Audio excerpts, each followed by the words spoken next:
Hello YouTubers. Oh, you've just missed so much by not watching live. I know, I shouldn't really taunt you with it. I shouldn't tease you like this, but we just had a raid and a host at the same time. A pincer manoeuvre, that's what I was thinking of. For some reason I was calling it Horns of the Buffalo, which would be weird. Anyway, what was happening last time? Oh yes, we were preparing the fortress to be on a war footing. We were getting ourselves prepared for total war. Not the game, just the lifestyle choice. The national lifestyle choice. Everybody's going to get drafted eventually, but we're starting by just making a few squads, letting them train up, and getting them all put into steel armour. Maybe a few steel weapons. That'd be nice, wouldn't it? And then when we've trained up a little bit of creme de la creme that floats to the top of the pudding, so to speak. Pudding? We're going to put them into a special squad with Fuzzy Logic in charge, and they're all going to get lovely adamantine armour. Dear oh dear, hiccuping like a maniac here. Anyway, let's take a look at our workshops, shall we, and make sure that's what's going on. Oh my god, I've been playing Sea of Thieves before I started, and I'm trying to use the WASD keys to move around, and that's just not how Dwarf Fortress works. Arrow keys all the way. Does anybody remember when you used to play, like, with Castle Wolfenstein and stuff like that, the original one? You used to play first-person shooters with the arrow keys as the movement keys. Which is weird, to be honest. Right, where were we? We were looking at our workshops, weren't we? I hear chat tapping, but I won't look just yet. I've got to make sure I'm on top of the game. Currently, we've got enough steel helms. That's good. They're making high boots, breastplates, mail shirts, gauntlets, shields, and greaves. That should be good. I think I've set it so we keep 10 of those in stock at any time. And we're getting our guys to equip them, so that's good. Everybody in the fortress who's going to be wearing the metal armour uniform is now wearing steel armour. It's going to be great. It's going to be bloody good. Oh, hello Chunky Nut 666. Welcome to the stream again. Look at that. He's got a little special emote for being one of the earliest subs. Subscribed for 15 months. Holy shit. That's a long time, Chunky. Speaking of Sea of Thieves, that's who I was playing with. Well, one of them. The other one was Lieutenant Hopper, who may also be in chat. I don't know. Could be. Merely anally prolapsed. Possibly. Possibly. The old Bosch.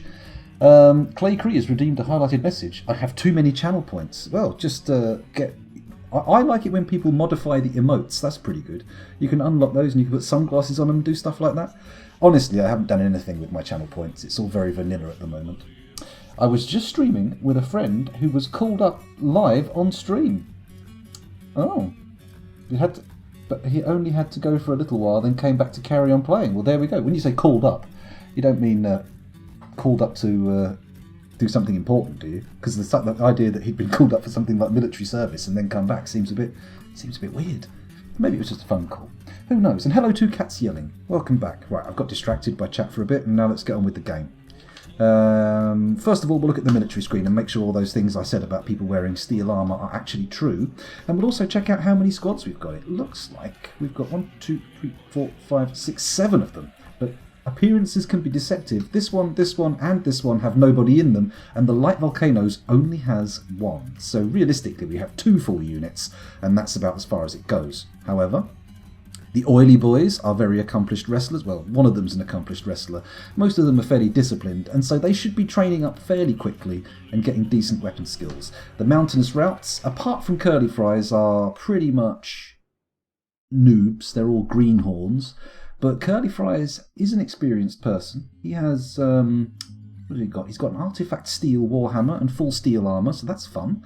The Carnal Gates, I think they're just a drafted squad. There's nothing special about them. They're just whoever could be found.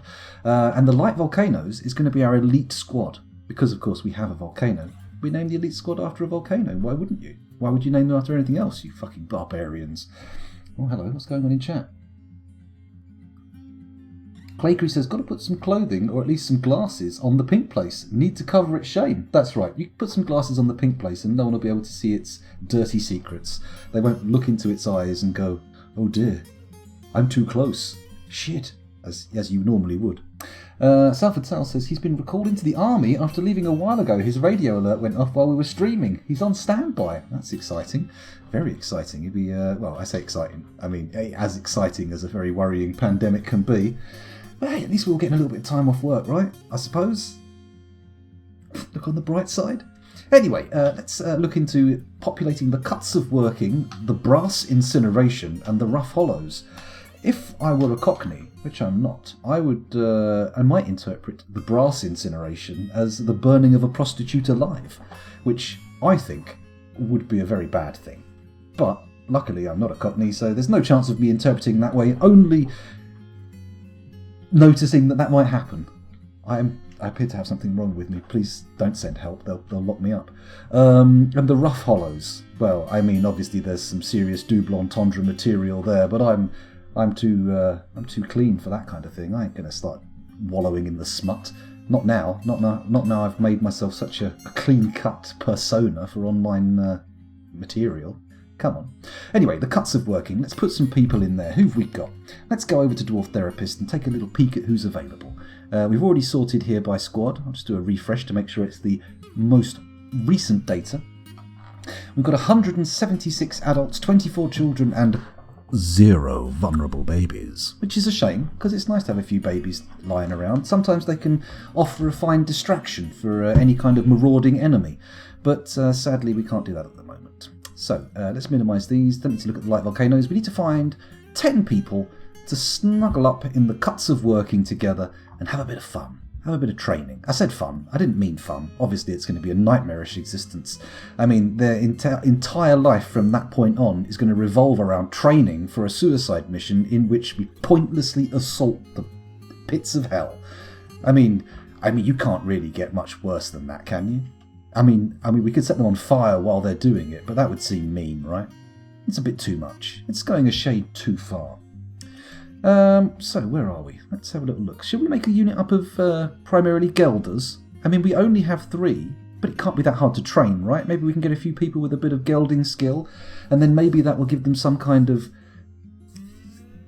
ability to notice where the reproductive organs of the demons happen to be and target them specifically, thus potentially saving the world down the line by introducing serious infertility issues to the demons? No? Doesn't seem like a good idea. I think maybe we'll just take these people anyway because gelders are fairly useless in the grand scheme of things here. And first of all, I'm going to check farmers. Oh, we got plenty of farmers. We can pop these gelders in, no problem.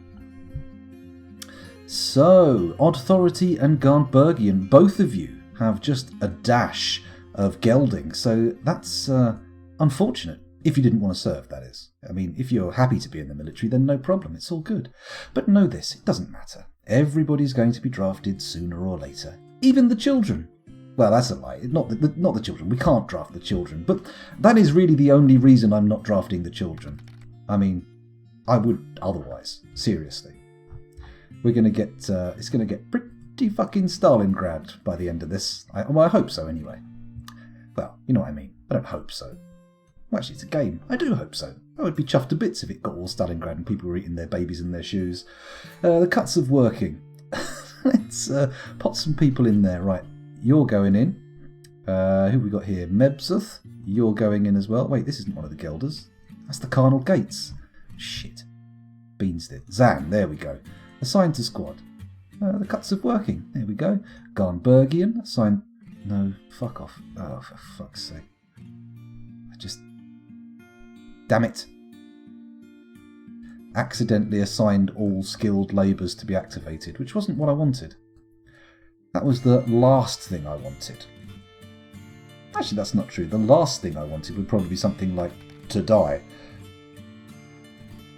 But luckily, I don't think that's on the cards at the moment. I think we're okay. Right, Garnbergian. Let's... Oh, hello, we've got a follow. It's Mir Lyat. Thank you very much. Thank you for following. What a lovely little gesture. The cuts of working. There we go. I'm going to commit these changes so we don't end up accidentally losing our little progress here. Authority, you're going in. Hello, the cuts of working. Now, do we remember old Dastot Uzon here? Does anybody remember them? Do you remember why we put an exclamation mark at the beginning of their name? That was the stone cold motherfucker who protected the fortress when that Titan was prattling around on the surface. You remember? He came with a migration wave, he stepped onto the map and went, oh, I think I can fuck this Titan up. Pulled out his crossbow and went pew, pew, pew, pew, pew, and absolutely ruined the thing, tore it to bits. And then, took off, like an owl in the night.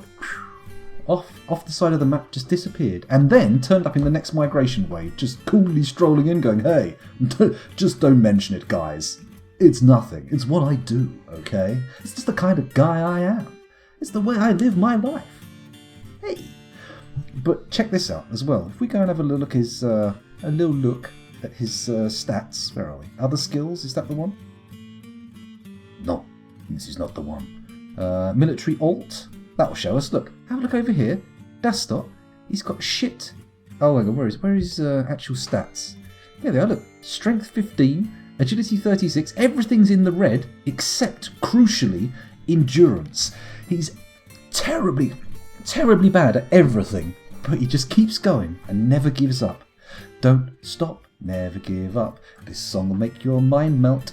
Anyway, let's pop him in. Let's pop him in as a seeded wild card. Hopefully he'll become quite the warrior, but it could have been beginner's luck, so we won't pin all of our hopes on him. But let's remember, keep your eye on Dastot. He might be important later on. Oh, Orchimedes, it looks like you're next in line.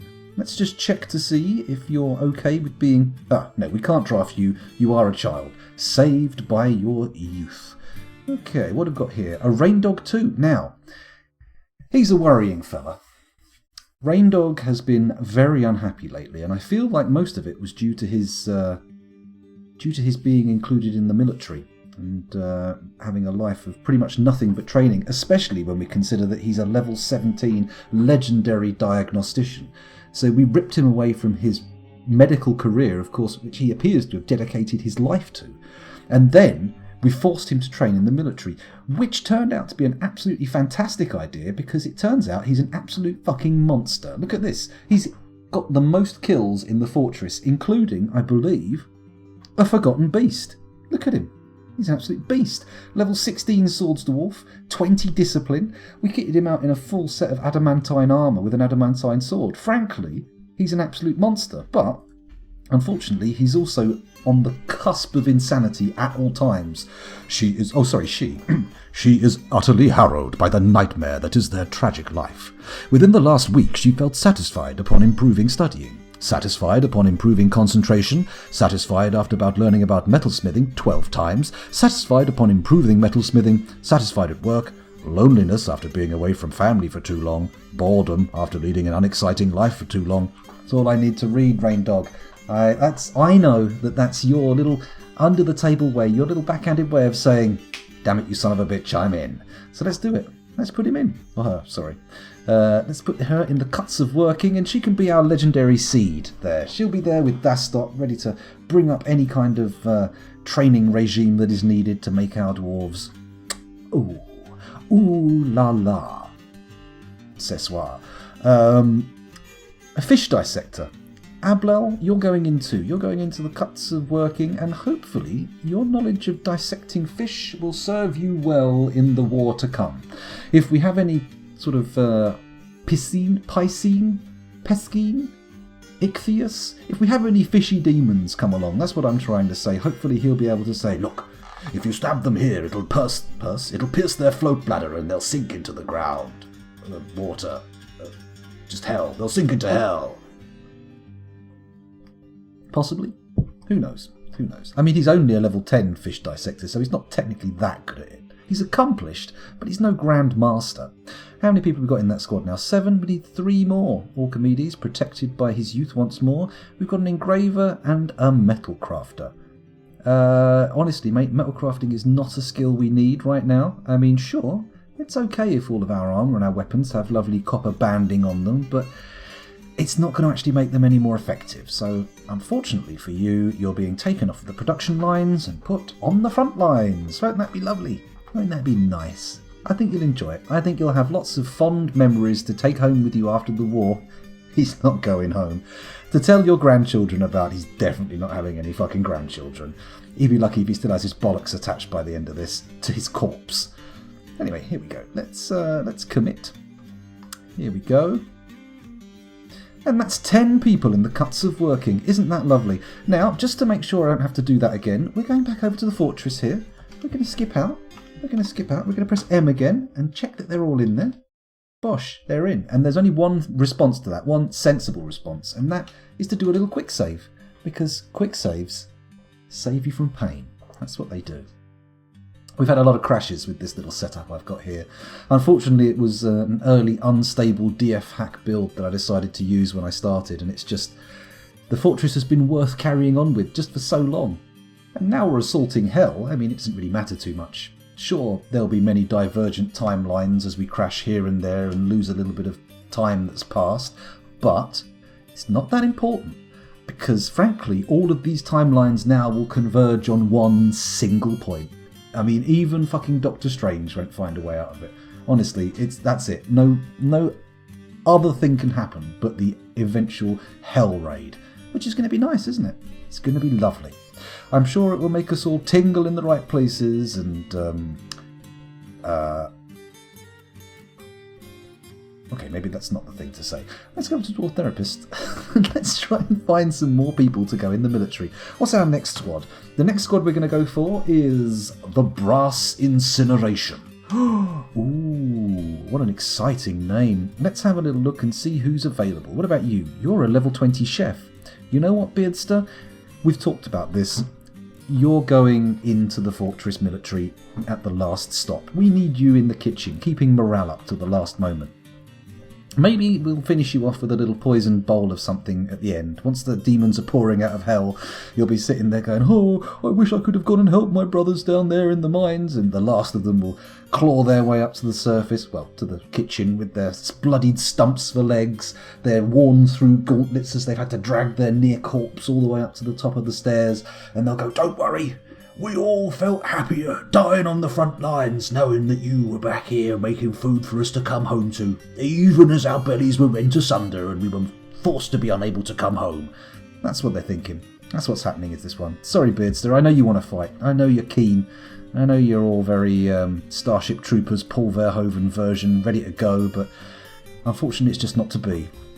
It's just not to be. What I should do, rather than sorting by squad, is sort by military status. That's a better thing to do, isn't it? That will allow me... There we go. Can activate. Oh, hang on. Does that actually... Oh, no. Military off duty. There we go. Juveniles. Nobles. Nice. So now basically everybody in this list is draftable. And I can just... I'm going to put the miners at the top of the list. And we're going to make a special unit for the miners. They're going to be... pretty tough when they fight, because look at this, we've got 3 level 20 miners here. That's going to be their weapon skill when they wield their picks. I'm guessing adamantine picks will be good. Let's have a little look at in the old chat and see what's going on. Would you like a JCB to dig that hole further? Salford Sal, I don't need a JCB. My mouth alone can dig holes deeper than the earth, which is pretty weird because it means you fall out into space. Very strange. Claycree says, let us enter the grey place. Ooh, exciting. Can you get a Gelder's Guild, says Sanctum Spiritstone. I'm not sure. I've never seen it. Did I miss all the death and misery, says Sergeant Indy. No, there's still plenty left to come. In fact, we haven't had any death or misery yet. So that's good, isn't it? It's all lovely. All hail Dastot, says Tidy. Dastot indeed. What a legend. What a living legend. Super Chaser, why am I still awake, says Super Chaser. Super Chaser? Like the old days, isn't it? Super Chaser. Well, I mean, have you got to go anywhere tomorrow? I haven't, so we may as well make the best of it, eh? Have a little drinky. Have a little watchy streamy. Be fun. It'd be lovely. I should nickname Dastot the Scoundrel. You reckon, Claycree? What does chat reckon? Should I be so indulgent to my ego? Should I start naming dwarves in my fortresses after me? Will I be able to withstand the psychological barrage of seeing my avatar in-game slaughtered by demons? Who knows? It might mortally wound me in my brain box and leave me a shattered shell of my former self. And do you want to watch a shattered shell streaming? Probably. I reckon there's probably a stream somewhere with like 300 views right now, and it's being conducted by a shattered eggshell. And there are people in the chat going, "This is incredible! I've never seen anything quite like it!" Because that's how people are these days, isn't it? Senecona says, "Is this spreadsheet part of the game or an add-on?" Well, it's an add-on. If you launch Dwarf Fortress through the Lazy Noob pack, which I would advise as the best way to do it, you can activate a bit of a utility. Well, all of a utility. I don't know why I called it a bit. You can activate a utility called Dwarf Therapist, which is basically just the layout for all the jobs and stuff. I've also got a little setting ticked so I can actually see if anyone's been bitten by a lycanthrope or is a vampire. It's very useful. Very, very useful indeed. Oh, I see Salford Sal has already answered your question, so I should probably just read on in chat and pretend like I didn't make a fool of myself. Who will stop you? Yes, you should. Okay, I'm going to jump into the madness of DF again. Any starting advice? World size, etc. Okay, for your very first embark, and you will get better advice from chat than from me, but for now, pay attention to me. You want to start with small world, so you don't have to end up having loads of world calculations going on, and you can run it for longer if you survive, and there's less to come and attack you. You want to have a very peaceful embark zone, so you don't have to worry about all sorts of nightmarish shit coming down and attacking you. Calm, whatever, just not purple is ideal. You want to make sure you've got some water on the map, ideally. Just maybe not an aquifer, probably an aquifer's a bad idea. I usually try and find the boundary between a mountain biome and something with some trees on, because you'll need trees for bed. The mountain biome usually means there's no aquifer underneath it, not that that's that important anymore. But so you can dig down through a mountain without having to worry about flooding your fortress. Then you want to sort yourself out with some food, and once you've got some food sorted, you grow and plump helmets year round, you're free to do whatever you want, really. Don't worry too much about making shit. If you don't want to worry about setting up a military, try and set it up so you can lock yourself indoors, and then you're good. There you go, that's my starting tutorial for Dwarf Fortress. It's a shit one, but, I improvised it, so what do you expect? What do you expect of me? Let's have a look at who's going into the military next, because I've got distracted. I did Salford Sal, you did do a tutorial video. Post the link in chat if you want. Posteth ye link in chat, although it is also available from my Discord, should you so wish to visit it. Anyway, where were we? I was going to name Dastot after me. Why not? People said so. People agreed. Let's do it. I'm going to sort by Has nickname. Where is Has nickname? There is Has nickname. And we can see that Dastot's at the top of the list. No longer, for instead of an exclamation mark, now your name will begin with a T. The underscore. Scoundrel underscore M. Please be under 16 letters. It's under 16 letters. Excellent. Anybody else want a dwarf? Let's see who's got one already. You won't need one. Orchimedes, a Raindog 2, Adusir, Beardster, Bergendurf, Butternut Squash, Katzan, Curly Fries, Draven, Dragonmanby, Druid's Mead, Arian, Elof Heater, Fuzzy Logic 0, Fuffle of Spath, Garnbergian, Guy Incognito, Incatarac, JC Experience, Clay Creek or Linger, Cranium Brood, Mind, Mr. Bazooka, NATO Christium, Nunchaku Chaku, Ocelot, Authority, Plutonium Jesus, Rando 303, Sanctum Spiritstone, Shazoo, me, Tidy, and Weirus. If you're not on that list, now is the time to ask for a dwarf. That's what to do.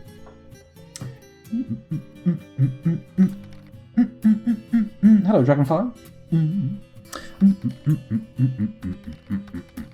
Hello, Kiezu.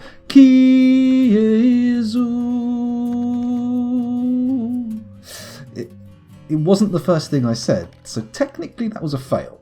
But I kept the tradition going. I kept it alive. I kept it going. Tidy says... Excuse me, Tidy didn't fart. Tidy says, how old is my... I mean, I don't know he didn't fart. I'm assuming that wasn't what he said, because it wasn't what he said in chat. He typed something. If he managed to type using a fart as the method of pushing the keys, then impressive. Very, very precise. Surprisingly precise. Could be a giant keyboard, but I think it would have taken him longer to do it. He'd have to run backwards and forwards, positioning his arse gently over the keys. And if the keys are that big, I mean, they're going to require a lot of effort to push out. You're going to be constantly... No, it's not going to work. He didn't do that. There's no way. There's absolutely no way. I don't know why you guys think it was even possible. Fucking hell. Weirdos. Let's go over to sort the military status again so we can see who to choose. And we'll find out how old Tidy is. That's a good point. Where is Tidy? Tidy is currently 4 years old. Ah. Dragonfire says, I'll take one for the final assault since I never got my tomb. Oh. Poor old lad. Poor I think you're in, aren't you, Dragonfire? I thought we were already on that list. Let's check. Let's have a little look. Let's make sure. Let's not go off half-cocked. No, you're not. Okay, Dragonfire. Let's pick a dwarf at random, because frankly, that's really a good way to assign you the chances of survival. Set nickname. No. There we go. Dragonfire. Commit. Salvatore, I think you did have a dwarf who died a while ago, but you're allowed another one. Everyone's allowed one at a time. It gets confusing when you've got more than one, but if you're dead, or if you've run away, or, you know, something else has removed you from the proceedings, there's no problem with having a dwarf again. 2 cats yelling, wants a dwarf as well. Let's have a little look. Close eyes, have a little stroke of the mouse wheel. Oh, it feels good. Oh, yes. Ooh. Practically haptic. Okay, who have we got here? Sodal. There we go. Set the nickname. That's going to be 2 cats yelling. Here we go. Commit. Of course I remember Kyozu. How could I possibly forget? Think you so little of yourself that I would forget you? Never, sir. Never. Let's pop Salford Salin. You can switch between them, but you have to save them quick. Oh, hang on. They're reading something. They're talking about something else. This isn't relevant to me. I'm just going to give someone Salford's name. Here we go. Mistum. Mistum the... What do you do? Metalsmith? Not with those stats, you ain't. You're going in the army. Salford. Sal. With a space. Look at that. Going all out. Spaces, punctuation, you name it. Who else have we got in chat here? Let's have a little look.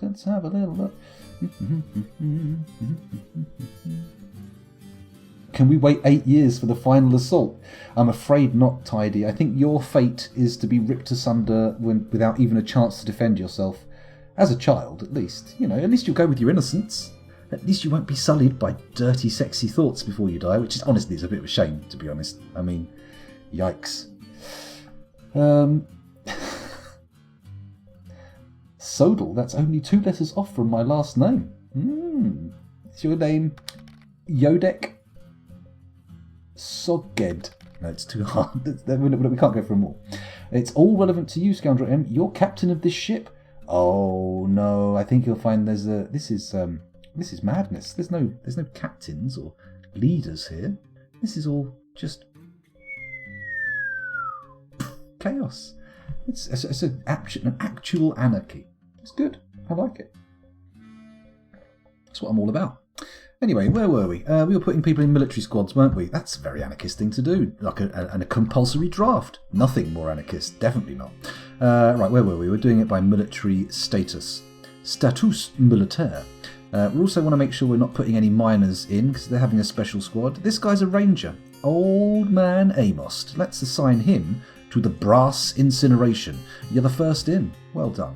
Who's next? We've got Asmel. Asmel, you're going in. Into the brass incineration. They're going off to defend our nation. This guy's a mason. That's a protected work order. You're not going in. Beardster also protected, not going in. What about Bemble? Oh dear. Bemble appears to be pathologically useless. He's going into the military. Probably only as chaff or as a meat shield. I mean, they're basically the same thing. Okay, who next? Well, I suppose chaff technically is fired out of the back of an aeroplane in flight, so I don't know, which would I prefer? Meat shield or chaff? I'm scared of heights, so I feel like dying from a fall from an aeroplane would be worse than being killed on a battlefield. I don't know. They both seem really horrible. Why are you making me choose? Honestly, sometimes I think you guys are monsters. Absolute maniacs. The nonsense you guys come up with. How dare you? How dare you be like that? Okay, keeping on going. Putting some more people in. How many have we got in there now? I think it was 10, wasn't it? Not quite. Let's put in Cog. Cog the Miller. Oh, nice. Instead of grinding up the flour, you're going to be grinding up the bones of your enemies. Oh no, we've got 7 in there now. So what's that? 3 more and we're good? 3 more. Let's put... what's Dodok do? Dodok is a mason. Probably shouldn't put you in. Domus, Doran and Draven. Oh, Draven only joined us last session. He's a legendary brewer. Might need you still. Okay, Doran's going in. Assigned to squad. The brass incineration. Bosh.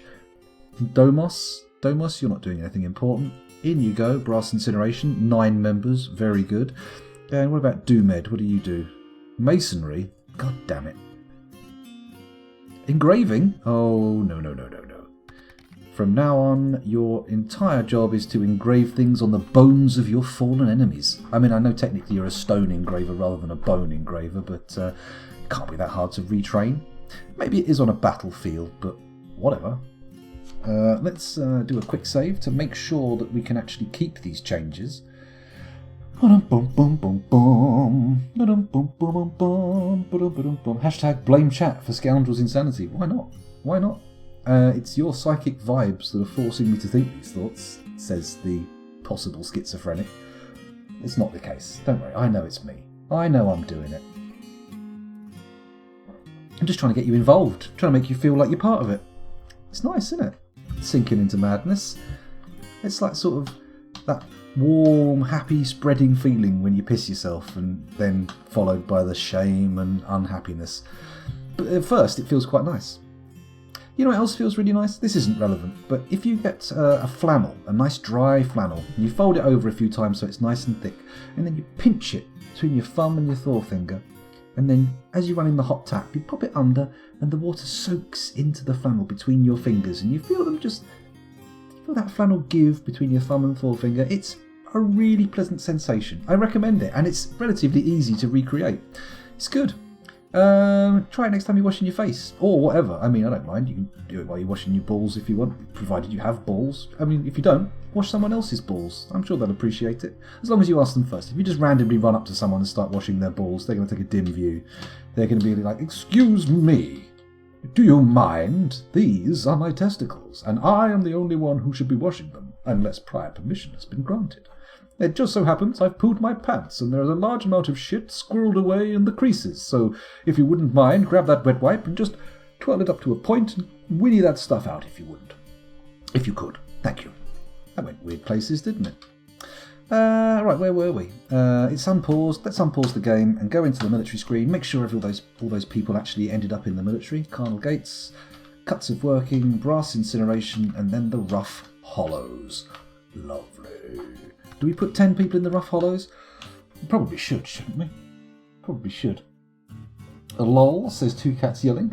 I'm reminded of that scene from Dances with Wolves. I have just pissed my pants, and no one can do anything about it. You know what? I've never seen Dances with Wolves. I can whistle the entire soundtrack, though, the entire score, mainly because my mum used to play it on the piano when I lived at their house, and it was the first present I ever bought her myself. I bought her the soundtrack to Dances with Wolves. Weird. Strange. I might watch it. It may not be to everyone's taste, and I may be mocked roundly for this, but I quite like The Postman with Kevin Costner. I like a bit of a hopeful post-apocalyptic movie. I enjoy watching reconstruction. It feels that's the most exciting thing about a post-apocalyptic setting. Like in Mad Max, I was interested in how people had constructed their society. It's fun. It's nice to think about. It's not so fun to think about how it might fall apart. You know, say maybe a plague. Where were we? Oh yeah, we were trying to do the armour. We're doing the armour for our military people. Let's have a little look and see what we've set up. So go to the equipment screen. We say assign uniforms. We go and see the Oily Boys currently wear metal armour. Very good. The Carnal Gates currently wear metal armour. Gates! The Mountainous Routes, metal armour. The Light Volcanoes wear adamantine. The cuts of working wear metal armour, the brass incineration wear metal armour, and the rough hollows also wear metal armour. Very exciting times indeed. That's what I said. I thought I said The Postman. I do like that one. It's quite good. Can we really call ourselves civilised if we can't appreciate a random ball washing? Well, the random part is what worries me. I mean, it's not even random, it's just surprise. Best not to surprise people with it. It's just, I mean, testicles are delicate things, and, you know, many don't take kindly to having them suddenly manipulated or aggressively handled. You've got to be very gentle. Cup, don't grab, and most certainly don't swing from them. If you are short enough, if you are, say, perhaps a child, in which case, stop watching immediately. This is not for you. Fuck off. Go, go, go. Unless you're my kids, and as we've discussed before on these streams, you're watching after I've died to get a feel for what kind of a guy Dad was. In that case, carry on watching if you want, but beware. Whew, it's going to be rough. Where were we? I was looking at chat, wasn't I? I was dumbfounded by the collection of ASCII characters in game. Have to pick a starting spot. How is sand, clay, very deep soil, shallow metal, deep metal, fluxstone layer? That's good. They're all good things to have. I mean, very deep soil, if that's not cavern soil, it can be a pain in the arse. If the soil is super deep, it's quite hard to find a nice bit of stone to dig into. But to be honest, I barely understand this game. I've been playing it for nearly 10 years. And as you've probably noticed, most of that time I spend just going blah blah blah blah blah blah blah blah blah blah blah blah blah blah blah. It's kind of nice to have people listening now, although also vaguely worrying. Please do not have me sectioned. It's partially an act. Where are we? Waiting for the armour, really, aren't we? Let's have a look at the stats. Let's have a look at the stocks and see what we've got. Armour first. Oh, wank. We've got loads of crap. Iron breastplates, copper breastplates. We need all this shit melted. Why is this stuff not getting melted?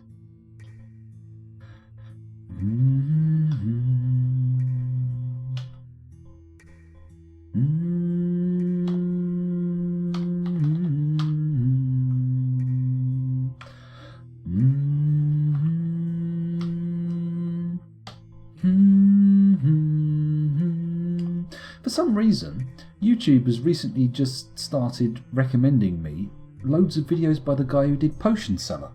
So many of them. So many of them.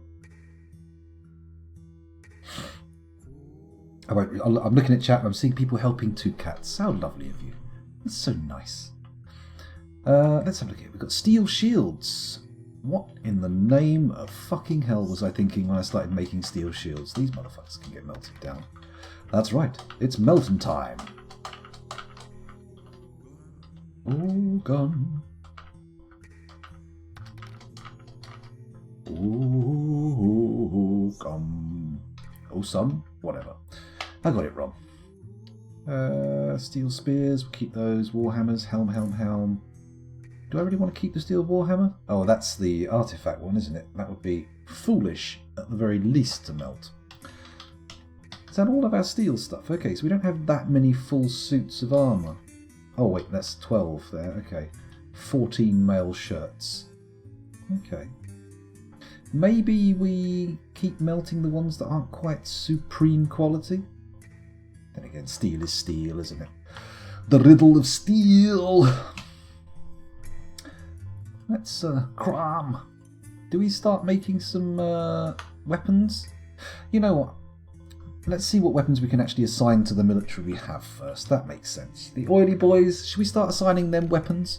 I'm going to go over to therapist. I'm not going to take you with me. I'm just going to go over there on my own. Don't worry, I'll be back. I'm going to sort it by squad. Squaddy, squaddy. There we go, squad. I'm going to look at the oily boys and see what kind of skills they've got with a weapon. None. So maybe we just give them all exactly the same weapons? Let's give them all steel battle axes. Sounds like fun, doesn't it? Let's do it. Equipment, weapons, and then we say battle axes. You know what? Let's do it from specific weapons. Fuck it. We can't have bomb drill. That's... Why is that not... What? Hang on a minute. That should be unavailable because someone else has it equipped. That's specifically for old... What's his name? Where's he gone? Curly Fries. There we go. The mountainous routes. There we go. He's got that assigned. Has the mountainous routes not got any weapons assigned either? Oh, shit. Oh, crap. Nobody's got any weapons assigned. Okay, right. Into the oily boys. What kind of weapons should we give them? Specific weapon, you can have not an adamantine battle axe. Adamantine battle axes are for the light volcanoes. There we go. Steel battle axe. Bergendorf, you are going to have also a steel battle axe. How about that? Lovely. Ficod. Old Ficod. You lucky fucker. You're getting a steel battle axe.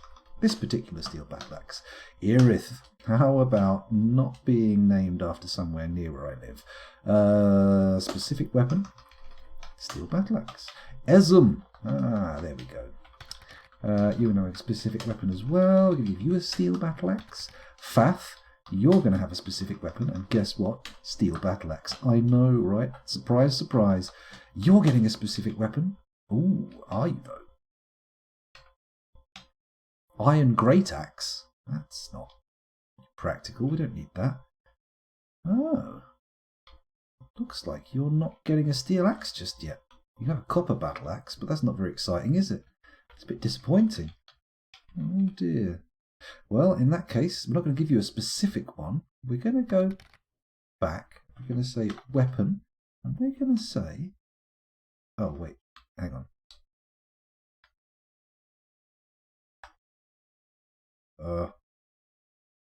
Uh-oh. V. No? Ah, there we go. Right, you're getting... So these bottom three... Okay, we just need to give them generic steel battle axes. Although first, I think we should probably make this music start up again. Ah, there we go. That's what we wanted.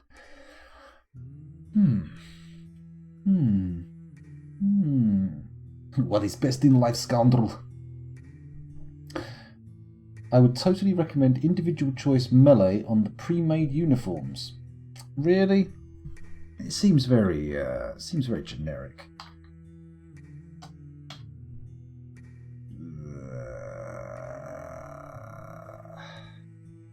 Because they could end up with any old crap, couldn't they? Ah, fuck it. We'll do it that way. Let's go to uniforms. EN. Oh, I'm getting good at this. And then we'll go down to the metal armor, and we shall assign individual choice. Weapon. After we've put the steel breastplates, or before we put the steel breastplates on. Armor. Breastplates. Material. Steel. There we go. Fantastic. It's all sorted. What? Oh, for fuck's sake. There we go. Everything's steel again. Good. Excellent. Bosh. And hopefully everyone will pick up their own weapons now. We're going to do a big draft. I'm going to say squads A, B, C, D, E, F, and G. Could you all please move to this tiny room here? This can be our little muster point. Going in there? There you go. Go on. Everybody draft. Get in. I'm going to do a quick save as well, just before we lose anything. Haven't really done that much, have I, apart from rant and rave. Cupo says, I definitely recommend spears. That's funny, because personally, I would recommend Cupo's channel. So we have a difference of opinion. Dear oh dear, if you want to see pretty forts, good looking fortresses that actually have stuff going on in them, like mechanisms and stuff like that, you can't go wrong with Cupo's channel. That's all I'm saying. That's all I'm saying. That's not all I'm saying, obviously. I'm saying more than that. If I just repeat that again and again for the entirety of the stream, I don't think it would work quite as well. I think it might be counterproductive, in fact. We might lose some viewers. Not that I know how many viewers we've got right now. Awareness, hello to you too. If they're trained already, they'll grab what they're good with. Oh, that's true, we are only making good weapons, but we've got a load of shit on board. We've got tons of crap. And if they start picking up like iron great axes and stuff like that, and copper axes, ugh, copper. You can stick that copper up your plopper. Let's get ourselves on the stock screen. Let's find out why people aren't melting shit first. If we click here, melt metal object. Melt metal object. This one's not melting a metal object. That one's not either. I feel like I want people to be melting more metal objects. But they're not getting through them quick enough. Let's see if we can go to the stock screen. We'll find some of this weaponry and see if it's lying somewhere weird. Oh dear. Weapons are at the bottom, aren't they? There we go. Oh dear, I've got hiccups. Iron short swords, for example. Where are they? Can we not zoom? Oh, we've got to go to the specific ones, haven't we? Iron short sword, zoom. All this crap's still forbidden. Oh, for fuck's sake. D, B, C. There we go. Unforbid, unforbid, unforbid, unforbid. Time to unforbid the crap on the floor. Unforbid, unforbid, unforbid, unforbid. How many idlers have we got? 14. Okay, hopefully people will start bringing that stuff for melting. It'll be nice. It'll be lovely. Lovely melty stuff. Should we fling a goblin in the volcano? Let's do it. Let's do it. I think this one. So if we click there, press I. No, don't do that. Press I. There we go. Go up one. Set pit pond. Oh, hang on. We have to check who this fool is, don't we? We have to look at this little lad. Toad Stothongasma. Oh. That's what the... No, don't go there. Don't get that crass. What's his name again? Tom? Toad, not Tom. I. Click there. No? Oh, for fuck's sake. Just... There we go. Set pit pond. Come down here. We look for our little friend. Not Snag, not Bax. Where is he? Where's the tea? Look for the tea man. Looking for the little tea lad goblin to get thrown into the volcano. Where are you? Not troglodyte child. Close, but no cigar. Huh. I don't... Oh, Toad. There he is. Got him. Bosh. Into the volcano. He must go. E-I-E-I. E-I-O. Let's have a little zoom in. Watch the action unfold. Here comes somebody. He's walking with intent. No, he's walking away. What about this guy? You going to come and do it? He's coming to do it. He doesn't know what's going to hit him. Plop. In he goes. Zzz, there comes the steam. The hissing, steamy cloud of evaporated goblin. And all the goblins in the cages next to him are screaming and crying and saying, please, no, not me next. Don't worry. I'll probably forget about you. Then you'll be left to starve in your cages while you listen to the screams of a fortress being rent asunder by demons from hell. It'll be lovely. It'll be kind of a little Pyrrhic victory for you in your cages, as you realise that your enemies have been defeated, but no one is coming to rescue you. Unless you count being eaten by a demon as you get ripped through the bars of a cage as being rescued, in which case, lucky you. You've got nothing to worry about. Anyway, it got a bit dark, didn't it? How's the armour coming along? Surely they're melting some of that shit. I'm not seeing a lot of activity in the smelteries. It's a little bit disappointing, I've got to say. Still, it's not too bad, as long as we get armour in the end. Oh, I put all the guys up here, haven't I? There we go, that's all our military. Are you all wearing steel gear? Let's have a little peek. How about the oily boys? What are you wearing, oily boys? Tell me all about it. So, you've got a steel battle axe, steel breastplate, armour, backpack, gauntlet, greaves, high boot, helm, high boot, flask. Why have you only got a left gauntlet? Where's your right? Oh, okay, you've got the full kit and caboodle. It's good, along with a copper shield. It's lovely. Bergendorf, how you doing? Steel, steel, steel, steel, steel, steel, steel, steel. That's right, it's copper flask. It's fine. Ficod, how you doing, Ficod? Cat leather backpack. Wow, I must have taken a few cats to make that backpack. How many cats do you reckon you'd need to make a backpack? A backpack, sorry, not a batpack. I reckon you need a few. If you want to make it, if you use one cat, I mean, that's not even big enough to hold a 2-litre Coke bottle, right? You're going to need at least 2 cats for that. If you're going to make anything worthy of being called an actual backpack rather than like a purse with backstraps, I think you're going to need at least 6 cats, right? And if it's a tiger, maybe, a tiger can probably make a proper backpack out of just the one, but I'm talking house cats. You're not going to get much fur off of those, are you? I wonder if you can make a rabbit fur backpack. You'd need a few then, maybe about 10, 20 other things? I don't know. Finally, a use for copper. What's the use for copper? Did I say something? DeBerries, good day to you. Welcome to the stream. Thanks for joining us. Sorry for missing you in chat there, but I was in a bit of a moment. I was having a bit of a inspection of the troops. Weirus says that's a great use for goblins, flinging them into magma. Yes, it is. Oh, and a follow. Thank you very much, DeBerries. Much appreciated. How very lovely of you. I have Amelie written on the wall. That says family, where life begins and love never ends. Isn't that nice? Isn't that lovely? I didn't put that up there. I put the stencil up there, but I didn't do it off my own back. My girlfriend wanted it out there. How big is the backpack? I'm thinking one cat's not even a handbag, Weirus. Come on. That's maybe like a little purse thing. A backpack needs to be at least, what, like... It's got to be enough to cover your back, right? It's got to be enough to cover your back and hold, like, I don't know... about that deep off your back. It's not easy to give you the dimensions visually using a webcam. It just doesn't work right. Dragonfire says, Picard time. If I'm not back in time, have fun storming the castle. You have fun watching Picard. You enjoy Picard. I haven't started watching it. I'm not sure I'm going to watch it. Oh, I see Kiezu's playing RimWorld. He's still there. He's still there. Am I being second monitored?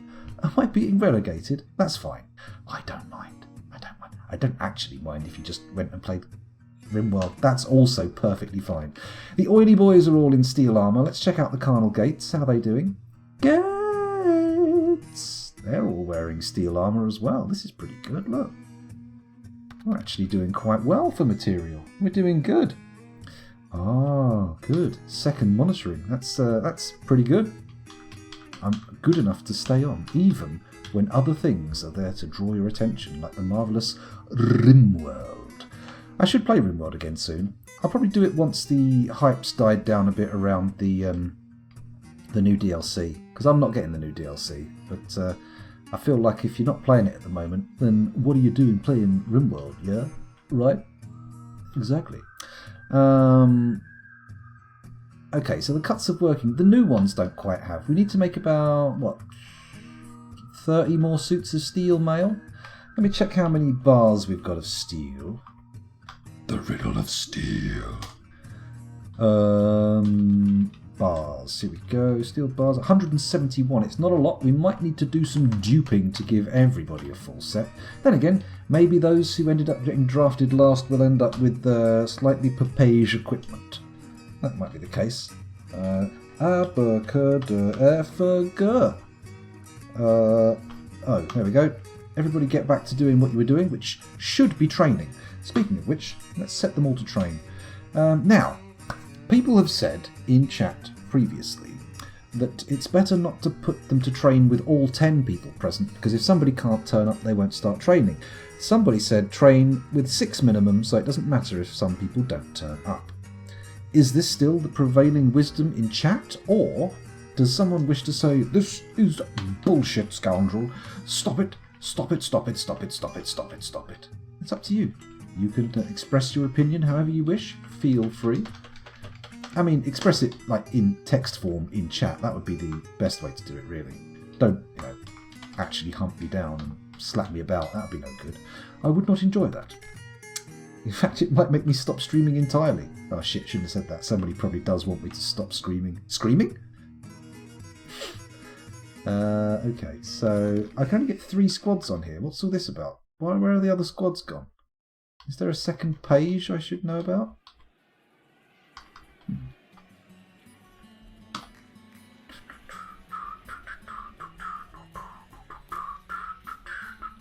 Ah, Shift Tab. Ah, here we go. Oh, it's... oh, I get you. So the oily boys, the carnal gates, the mountainous roots.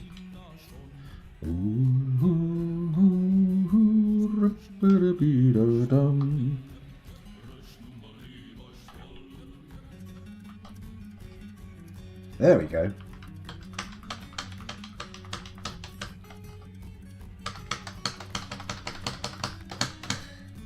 Boom, boom, boom. Hello, Fuzzy Logic. Oh, hi there. Welcome back to the stream. Thanks for joining us again. Stop, stop, stop. Slap. Plus, plus, plus. DeBerries said could try and do 2 train orders of 5, so half can start and the other half can show up whenever. Though I don't usually manage my military that much. That's an intriguing proposition. That actually seems like something that I might try in the next fortress, because at the moment we're on a death march to hell, and it seems a little extravagant to start being really uptight with the training. Because, let's face it, we all know there ain't no one getting out of this fight alive. Well, I mean, the demons will be getting out of this fight alive, no problem at all. But are they even really alive? That's a question we need to ask. Are they actually something else? Which I suppose Dead would be the suggested thing. Jamux says, or 5 training pairs. How do you work that out then? Is that like something where you can say, and Scootsor says you should give them a couple of months off too? Well, we are preparing for an assault on the nether regions. So, well, I say the nether regions. I don't mean those nether regions. I mean, the demonic plane, the abyss, hell, if you will. So maybe we maybe go. Imagine if we won those, says Tidy. I mean, if I ever conduct a successful war against the minions of hell, I don't think it's going to be in this fortress. I feel like it's going to be in a subsequent one.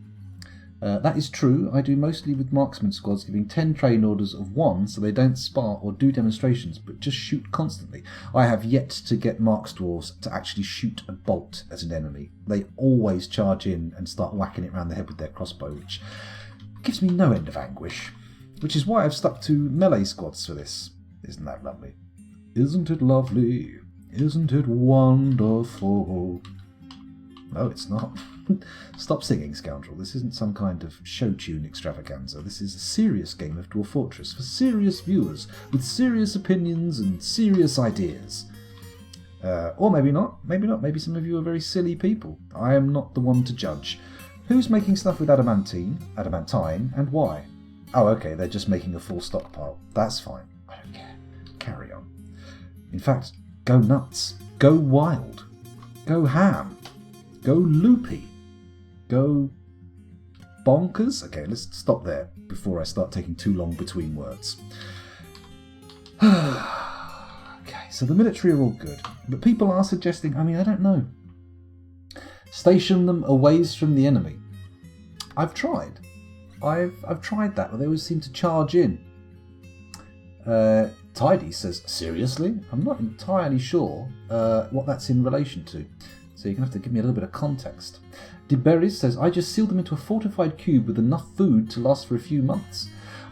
That's what we've been doing when the goblins turn up. I've got a lovely trap corridor full of rising and lowering spikes that I've been ready to impale goblins on for ages.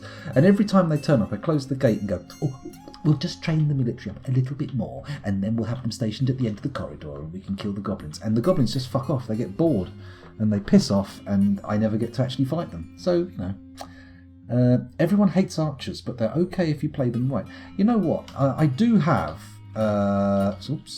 this little arrangement here, which was a bit of a folly.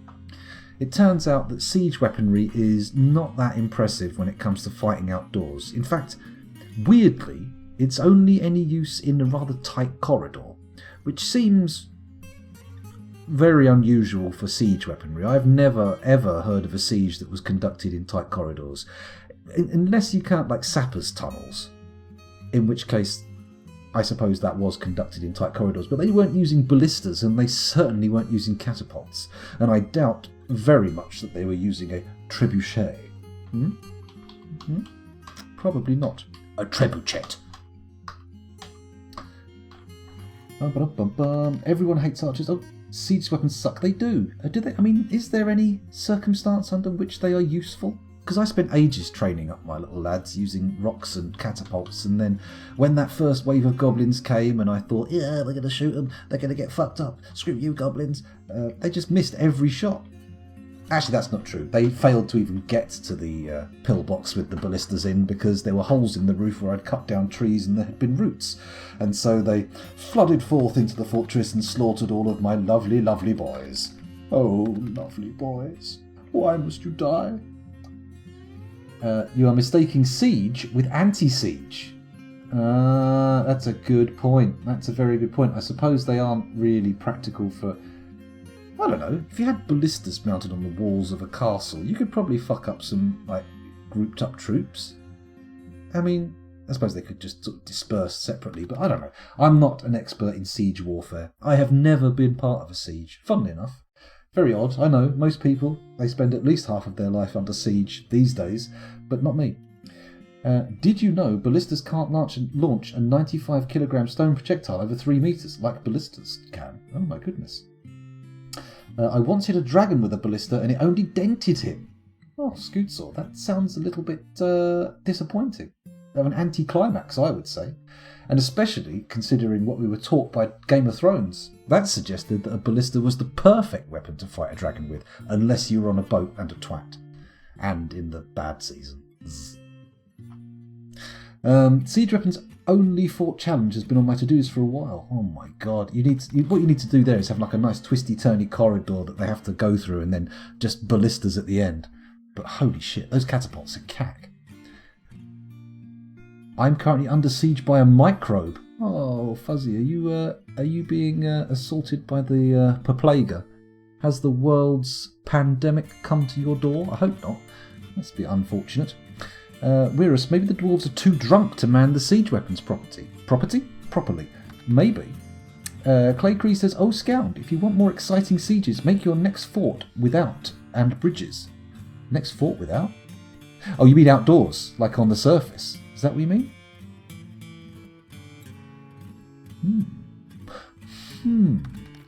Without any bridges? Holy shit!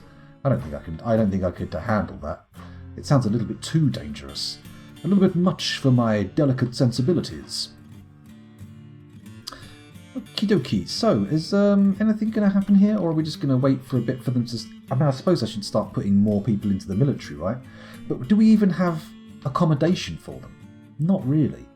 I haven't even got these fourth and third barracks set up. What I'll do is I'll start putting in some armour stands. There we go. Planning mode, for goodness sake, come on. Give me a break. There we go. And then we'll do the armour stands over here. Come on. Get it in the right place. That's it, scoundrel. No need to be a nincompoop. Ah, fuck. Had to put one in the wrong place, didn't I? I bet there's dicks in orbit over that. Excuse me. Why were you not removed? There we go. And then, of course, we build the weapon racks. There we go. Let's put it in planning mode.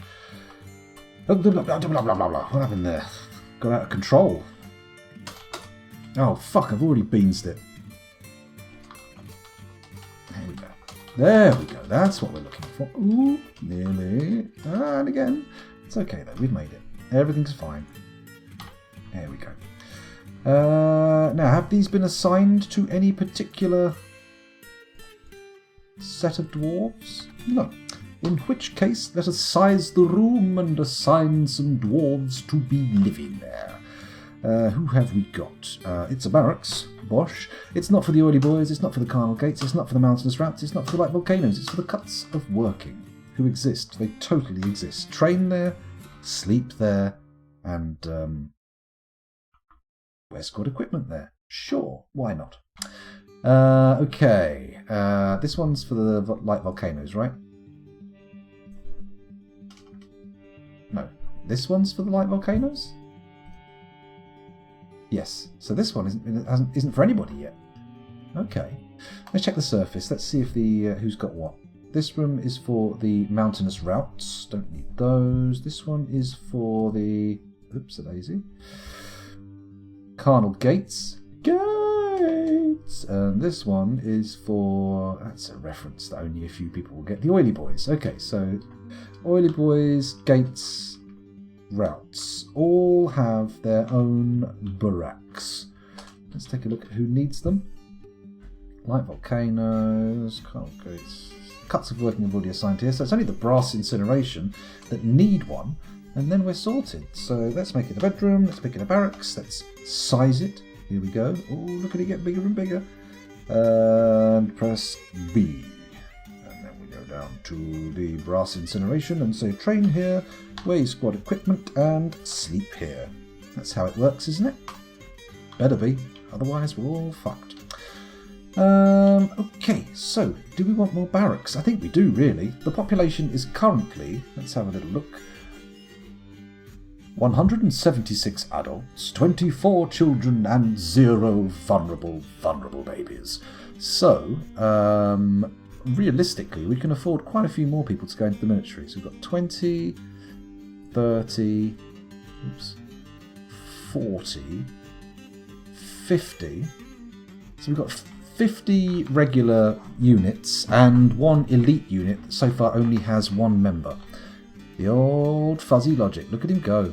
Level 20 Axe Dwarf, level 20 Discipline, level 20 Fighting. What a man. What a man, what a man, what a man. What a mighty good man. Let's go over to Dwarf Fortress again and think about digging out more barracks. We need 17 of them if we're going to truly put everyone in, but I don't think we're going to manage that, are we? That's unwieldy, to say the least. What was that? Chat said something. I think there's a mod to allow catapults to fight at different Z levels. Ooh. Ooh. Ooh. Just on lockdown, we have closed all borders. No rights except the mail plane, and no shipping except freight. You mean flights, not rights. You've got no rights. I'll take a bridge over a catapult anytime, says Scootsaw, especially for crossing rivers. Cool, can you imagine being flung across a river by a catapult? That would be no fun. Yeah, they'd have to calibrate it pretty well. You'd need to land on something nice and soft. Where were we? A miller's dehydrated and starving. I don't care. Couldn't give 2 hoots, in fact. In fact, 1 hoot would be a bit of a stretch, to be honest. This floor's a bit full of barracks. Let's go further up. How about the top floor? Should we set barracks off the temple? Could we do that? Because so far the temple's not great, is it? It's a bit sparse, a bit barren. I mean, we've literally just floored over a volcano, put a couple of holes in the floor to fling goblins through. How many have we got here? 1, 2, 3, 4, 5, 6, 7, 8. Ooh. And if we leave one of these goblins and don't fling them in, we will have given a volcanic sacrifice for every starting dwarf, which seems poetic. Should we do it? I'm not even going to check to see if you want that done, because it's what I'm going to do. Let's throw Arstruck into the lava. Let's send him in. Arstruck, in you go. Pit. Let's come down. Where is he? There he is. Arstruck, you're going into the pit. And you know what? Your neighbour's going in too. Olngo Ngurkslam, you're going in. Get ready for a hot plop. Where is he? Don't see him.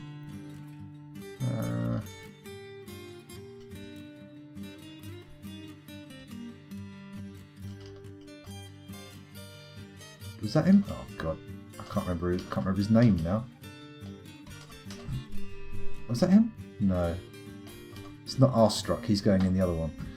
Let's have a look at him again. What was your name, lad? Tell me all about yourself. Olmgo. Olmgo. Olmgo. Where are you? Not on that screen. Come on, Olmgo. Reveal yourself.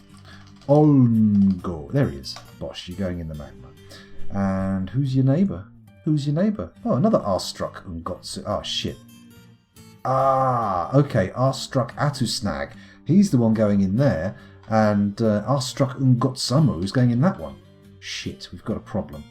Well, let's have a look. So this pit we will assign... Which one was it? Oh shit, this is complicated. Atsunag. Arstruck Atsunag. Okay, that's who's going in. It's fine. Arstruck Atsunag. Arstruck Atsunag. Not you. You're not going in.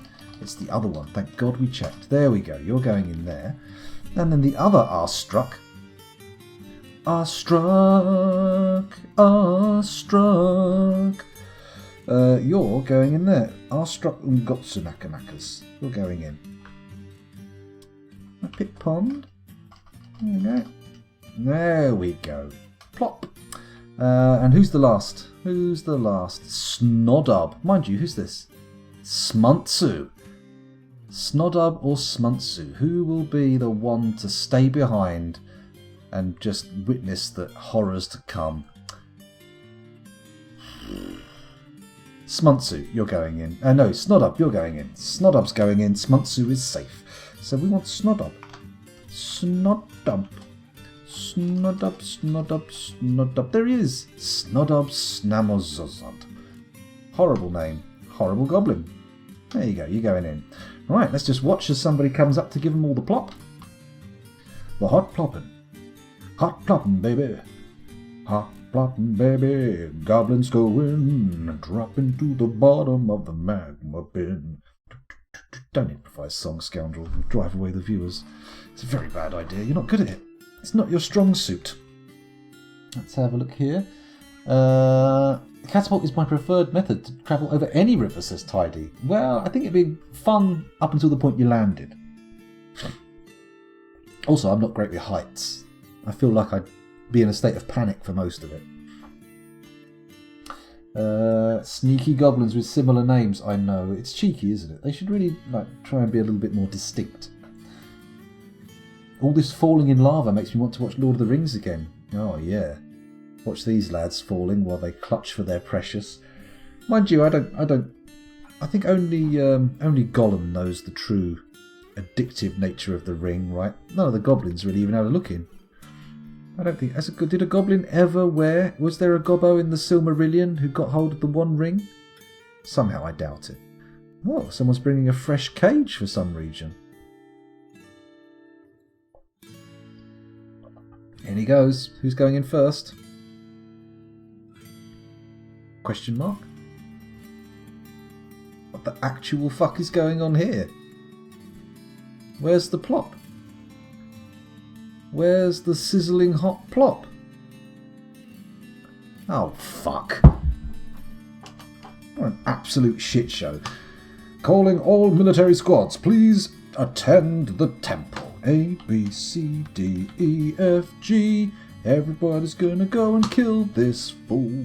Oh, that didn't scan at all. Here we go. Kill order. Everybody's charging up to kill the motherfucker who got out of the cage.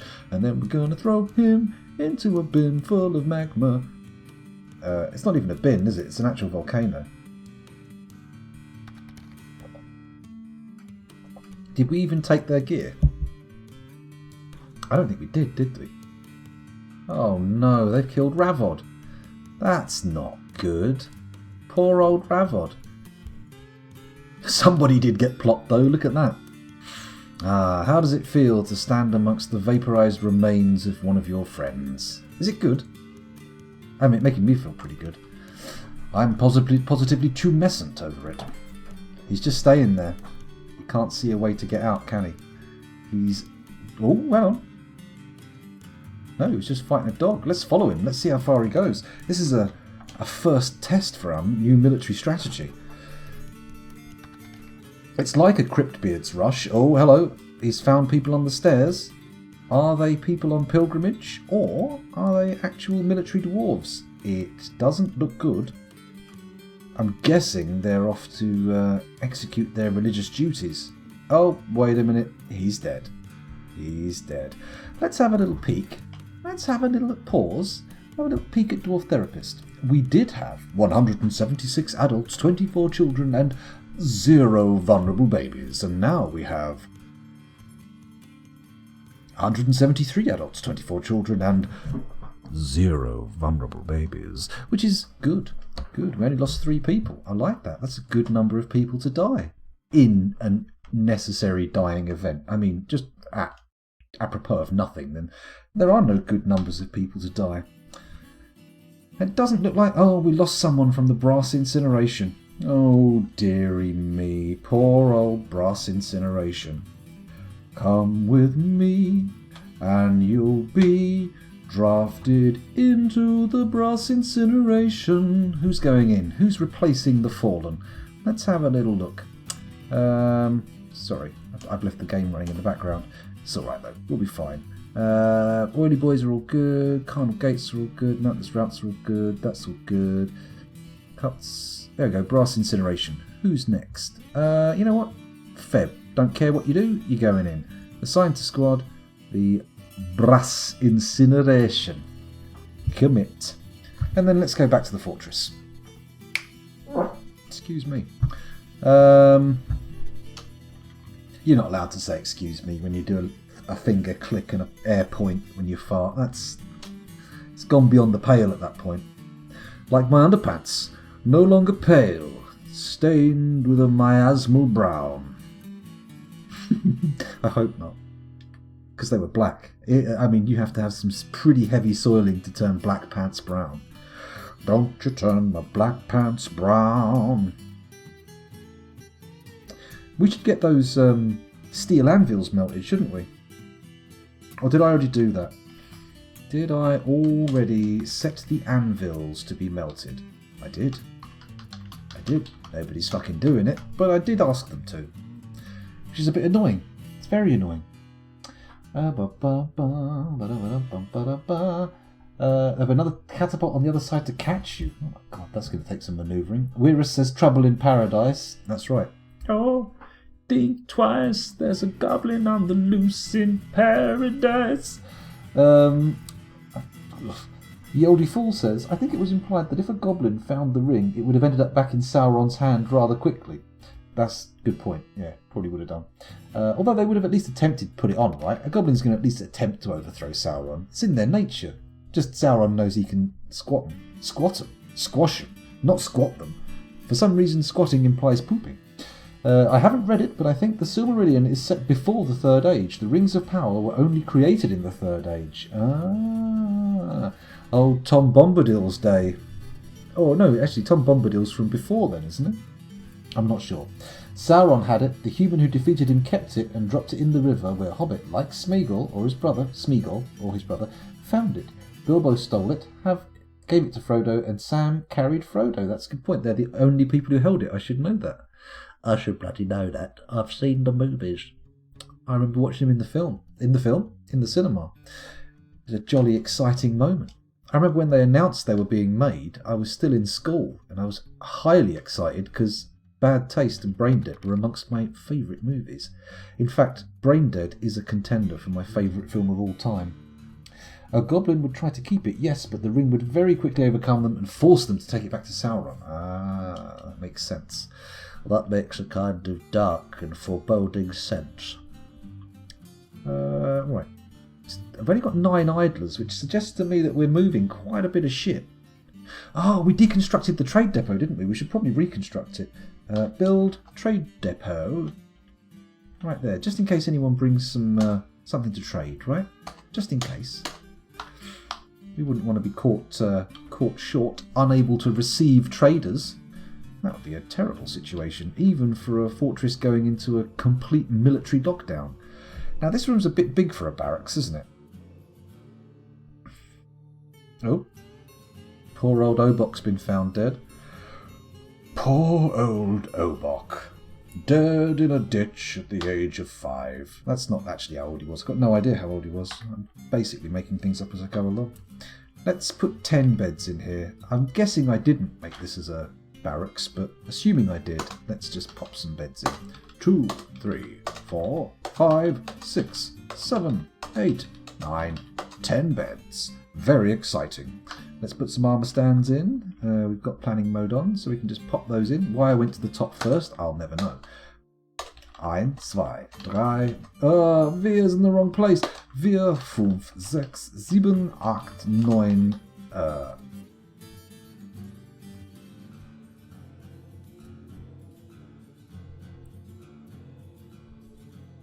It's not 11 and 12. What's 10? Doesn't matter. I'm not in Germany. It's fine. Nobody's going to get confused.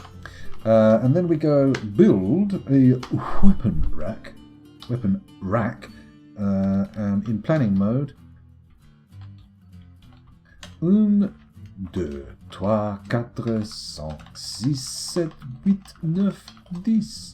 There we go. I count to 10 in French. That's fine. Wait for those to get popped in, and then once they're in, Zane. Ah, yeah, drei Zane, etc. And on and on. Now I can count in German. You fixed me tidy. I will try to fix your numbers. What's this? What have we snapped to in the caverns? It's not usually a good sign. If we snap to the caverns. I'm not seeing anything. We're not even on the edge of the map.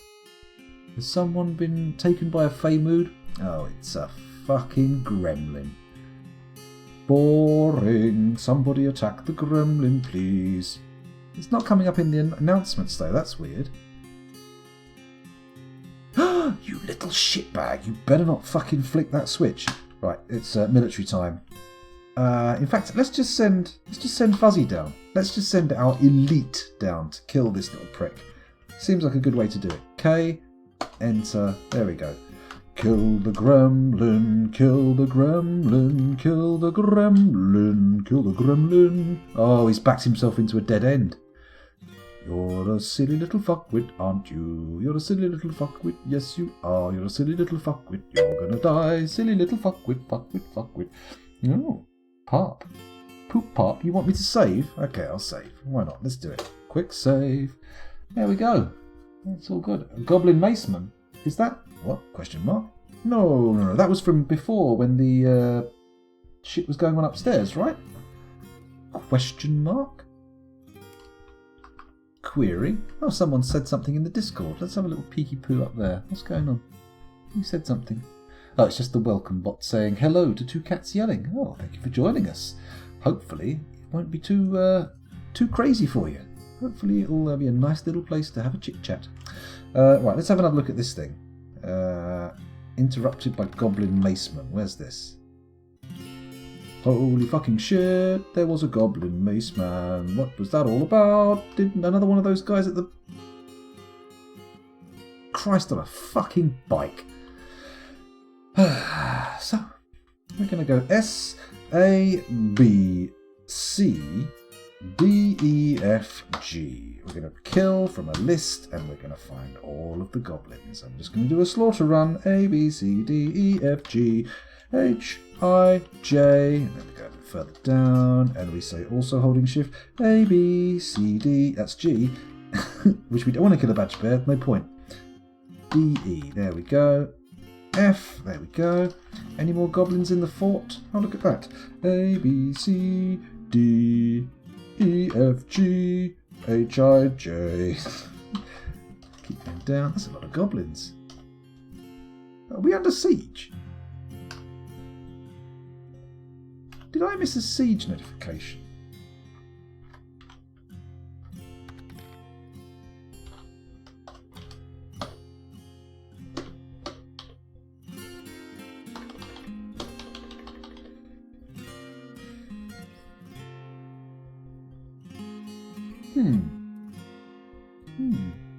This temple should be rededicated to the god of goblins and death. Oh my goodness. I hope not. Holy goblins, Batman. Welcome back, Harold Beaver. Thanks for joining us again. Beaver. Beaver. Oh, the other day we were talking about Justin Bieber came up as a topic, and I said I wouldn't be able to recognise a Justin Bieber song if I ever heard it. I walked past the radio, we got one of those digital radios, and it tells you what song's playing. And I looked at it, and it was playing Justin Bieber, and I hadn't recognised it, and it was shit. It was utter bobbins. But it's not for me, is it? It's not for me. It's not designed to moisten my gusset. It's for the younger ladies among us. Or maybe not, maybe it's for all ladies. Maybe it moistens many men's gussets, except that gets a bit weird, because you'd have to get pretty fucking drippy for it to get down there. Whatever. I don't think this needs discussing. Come on, chat, you fucking perverts. Where's this come from? Disgusting. I'm ashamed of you. Go wash your mouth out with soap. Right, let's find this goblin that's being a pain in the ass and see if we can deal with it. That's not the way to do it, is it? We want to go to the alert. We want to say...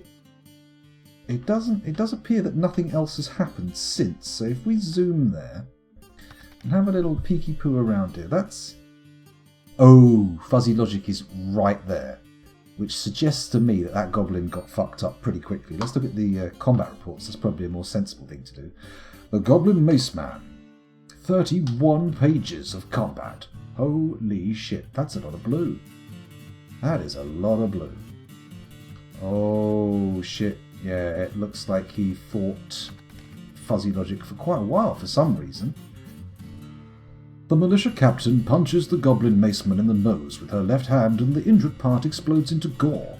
That's the first thing that Fuzzy did when they turned up.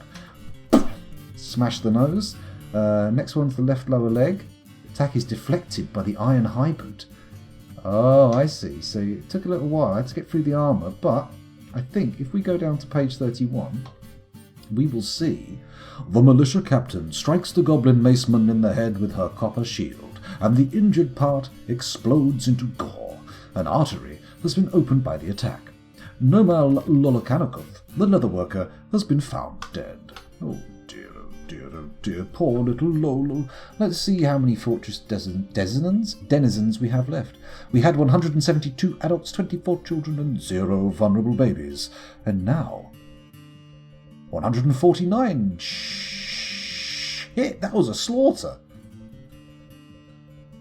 That was a fucking epic slaughter. That thing marauded through like nobody's business. Like a hot knife through butter.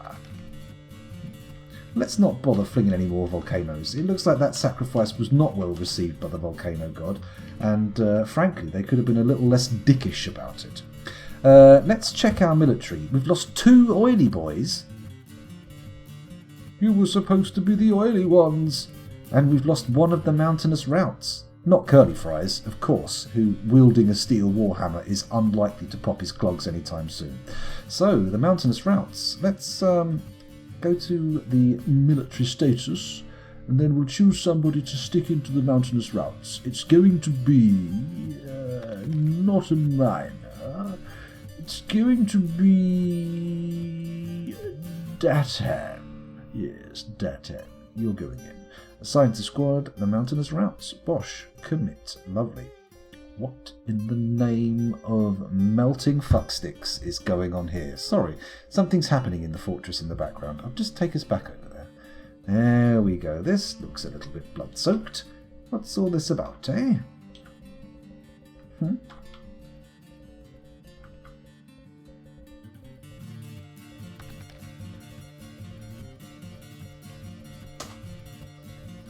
Goblin Hammerman.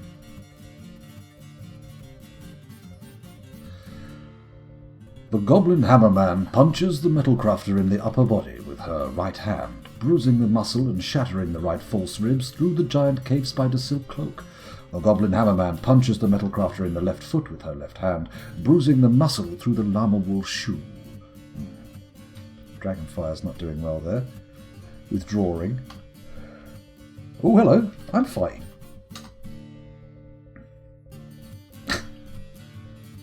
Okay, this sounds like me. The Goblin Hammerman attacks the blacksmith, but she jumps away. The Scoundrel M says, I must withdraw. The Scoundrel M says, Death, I feel uneasy. The Scoundrel M says, Death, I must withdraw. But he didn't say death, just I must withdraw. Finishing with, I brought somebody to rest in bed. I feel such sympathy. That doesn't sound like me. That doesn't sound like me at all. Let's have a little look here. So the Goblin Hammerman is apparently still around. Let's check their combat reports. Yeah, this doesn't look good. Ongo Ramamksu. Ongo Ramamksu. Is there any more goblins are we seeing? There's the Maceman and the Hammerman. So I'm reckoning. Where is it? Do we see it in this corridor? It looks... This is where the carnage happened, by the look of things. Did it just get overwhelmed by too many dwarves, or what? Pigtail Sock? Zulban Diamond Drizzled. What a name. Fucking hell. Zulban. Zassit Shakebusts. My goodness, now there's a stripper name. Amazing. Incredible. Let's just quickly check to see how many more have died then. Didn't realise there was another dwarf. None. I'm looking over at therapist. No more have died. So let's unpause and see what's happening. Can we see any combat going on here? What was the fucker's name again? Ongo Ramaksu. We'll find you. We'll find you. Ongo Ramaksu. Where are you? Get that glass of water out of the way.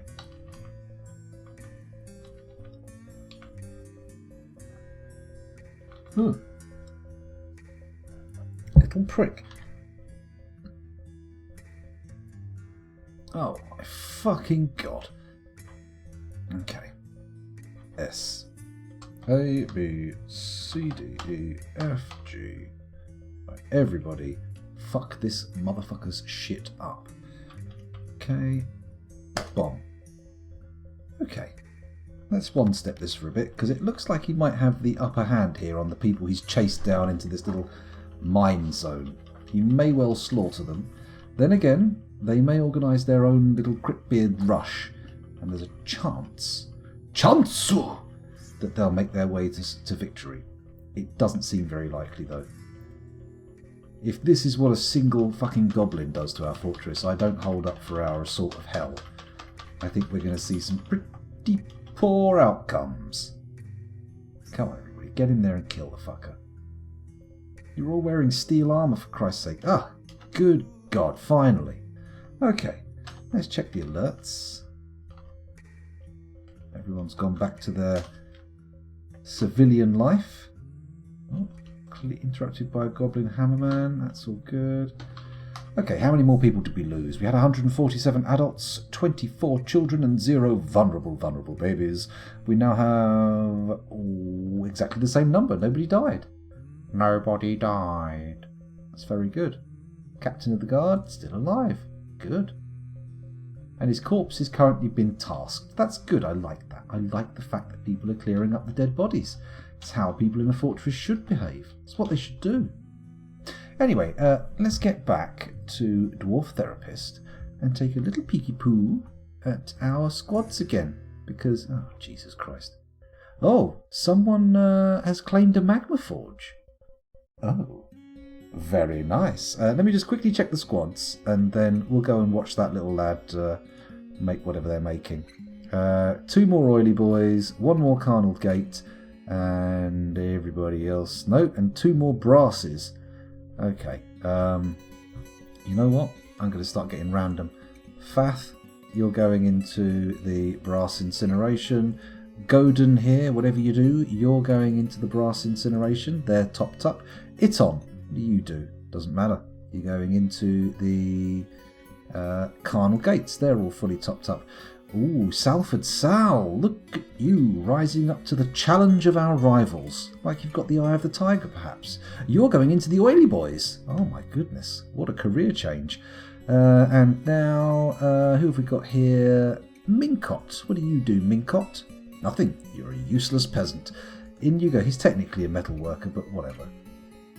There we go. Everybody's topped up. All the squads are back in action, and everybody can calm down. Let's go and see what this little lad makes, shall we? Look at him there claiming his workshop in a strange mood. Zolban Cudgel, lovely. What a name. Let's give him a follow and see what he does. He's off.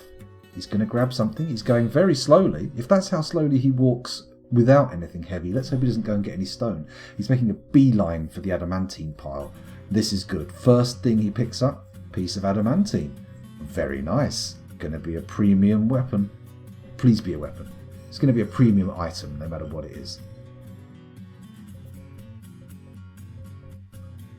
That's the first thing he's gone for. The next thing he's gone for is...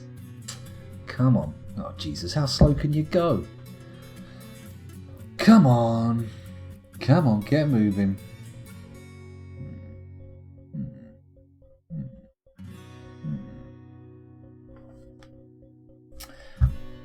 Harold Beaver says, apologies for Beaver, he's from my country. But we produced the glorious sons, which hopefully makes up for him. Oh, don't worry about it. I mean, he's doing no harm, is he, little Mr. Beaver? He's fine. I don't have to listen. Well, I do if it's on the radio, but, you know, he's not hurting me.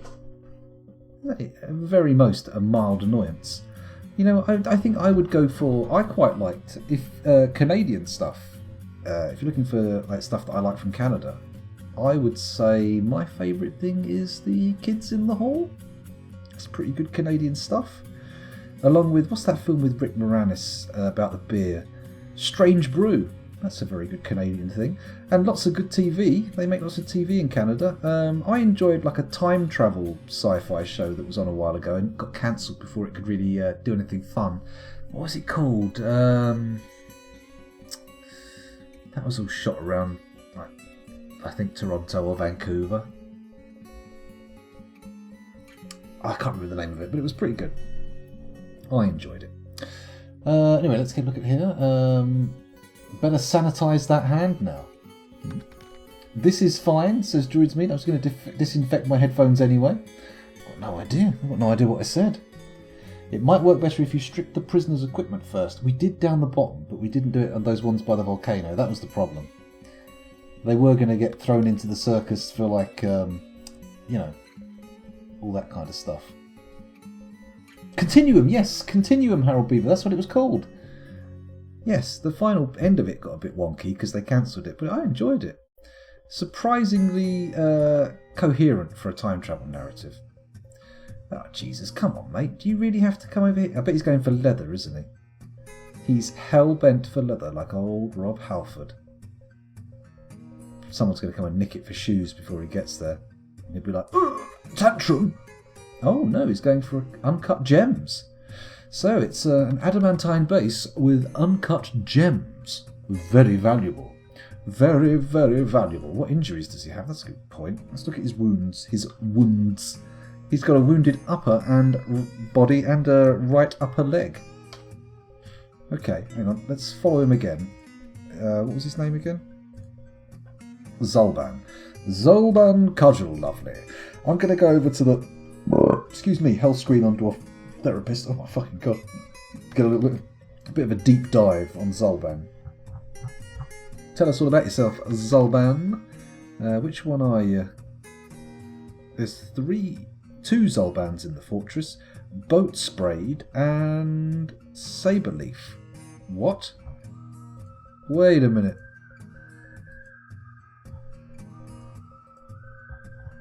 Oh, I need to refresh. Surely he's in the fortress somewhere, right? I've got two Zolbans. Neither of them currently engaged in a mood. What the fuck? Zolban Ateshaval.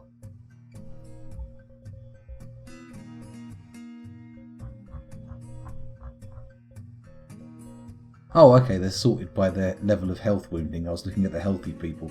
Okay, let's sort by nothing. There we go. Now we scroll down to find Zolban, and there he is in his little mood. Sorry, I've been on the other screen. Let's go over to the health and see what's up with him. Healthy boy. Currently, he has, if you'll indulge, what's this? A D in... He's got a dressing, which is immobilising him. Apparently he cannot stand, his grasp is impaired, and he needs setting. He's also unconscious, which is interesting.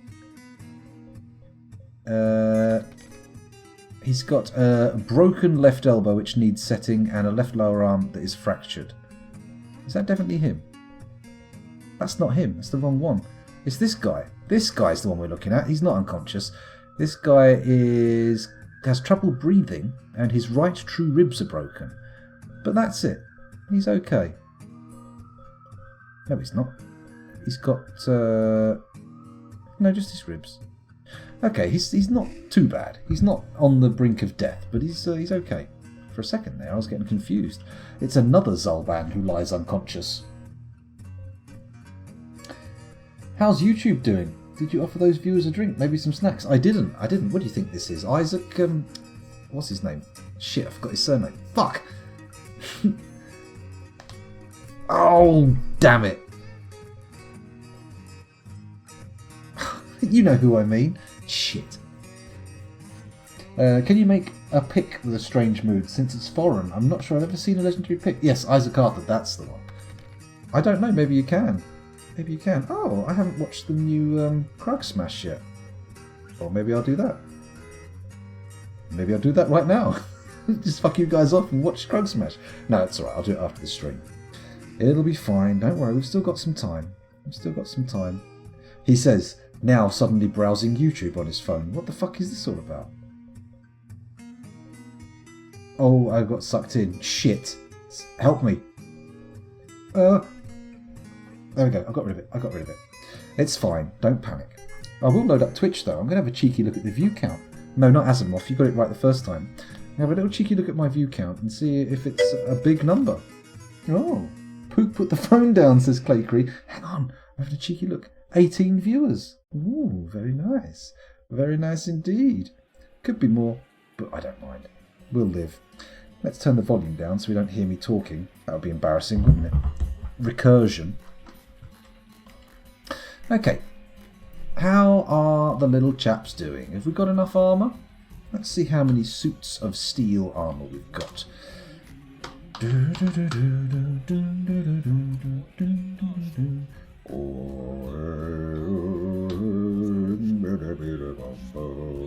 Six, 7, 8, 9, 10, 11, 12, 13, 14, 15, 16, 17, 18, 19, 20, 21. Well, that's not enough.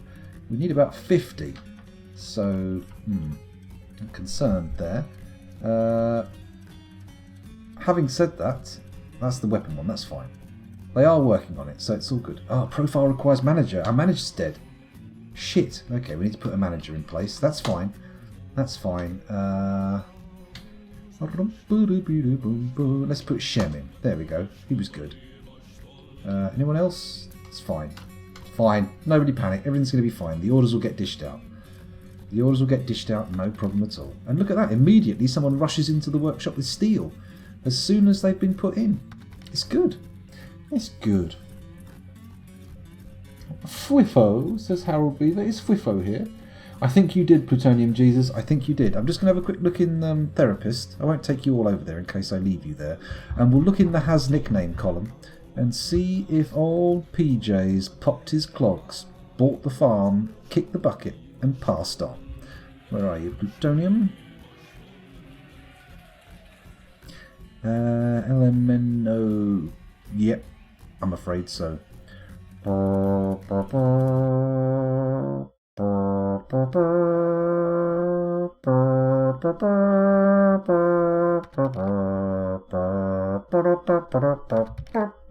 There we go. A little bit of clown funeral music for you. Don't know why I chose that, but it's what I went for.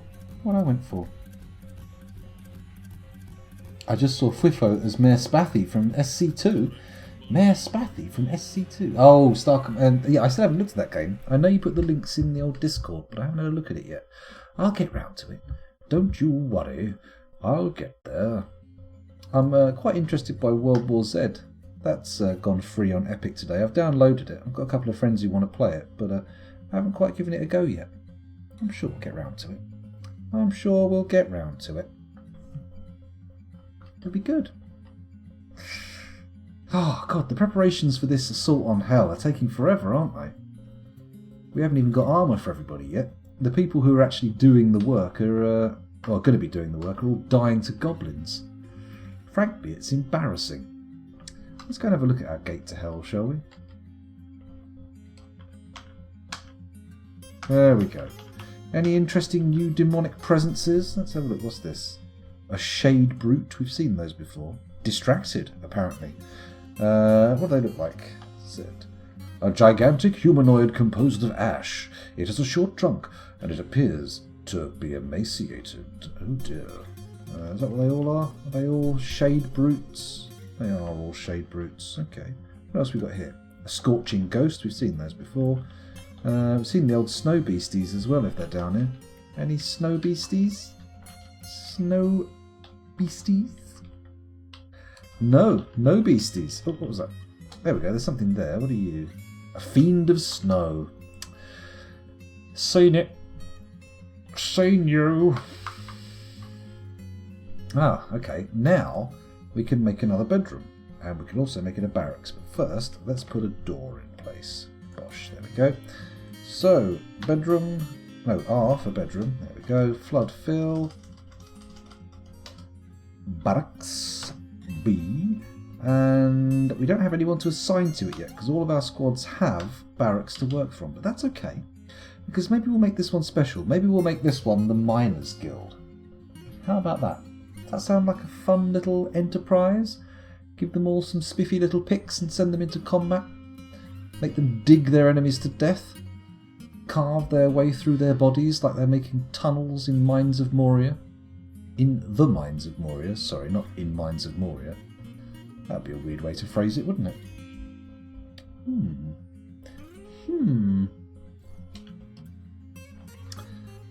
Ah, dear. Ideally, something will happen in the interim to give us a little bit of excitement. Oh, we forgot about that guy making his little item, didn't we? Because he's taking so long to do it. He's grabbed a bit of cloth as well. So he's got cloth and gems and adamantine. Hopefully that'll be a nice little weapon he's making there.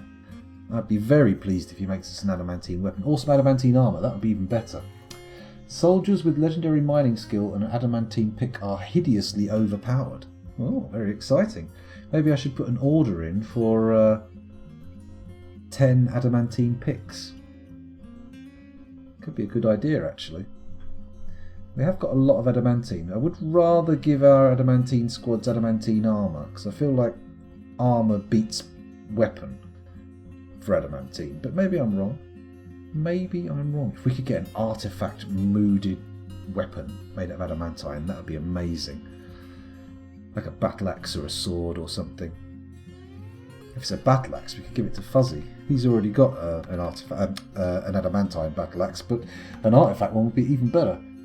No, not an adamantine hammer. That would be a horrible waste.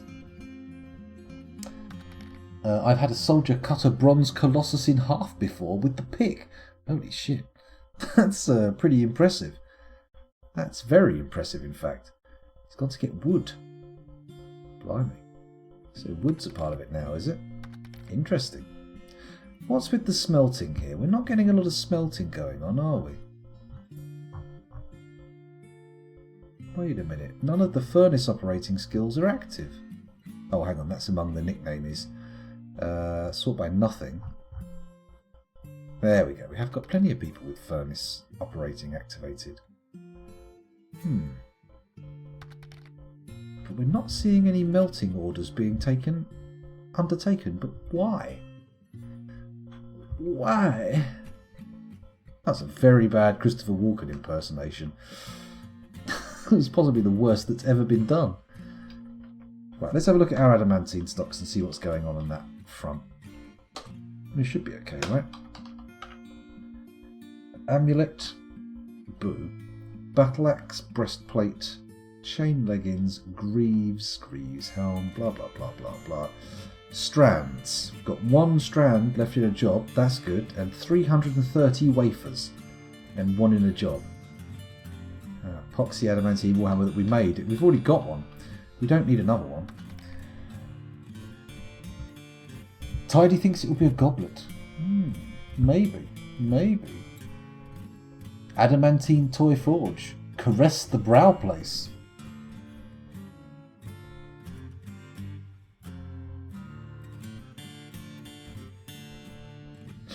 Maybe? Is that what was intended?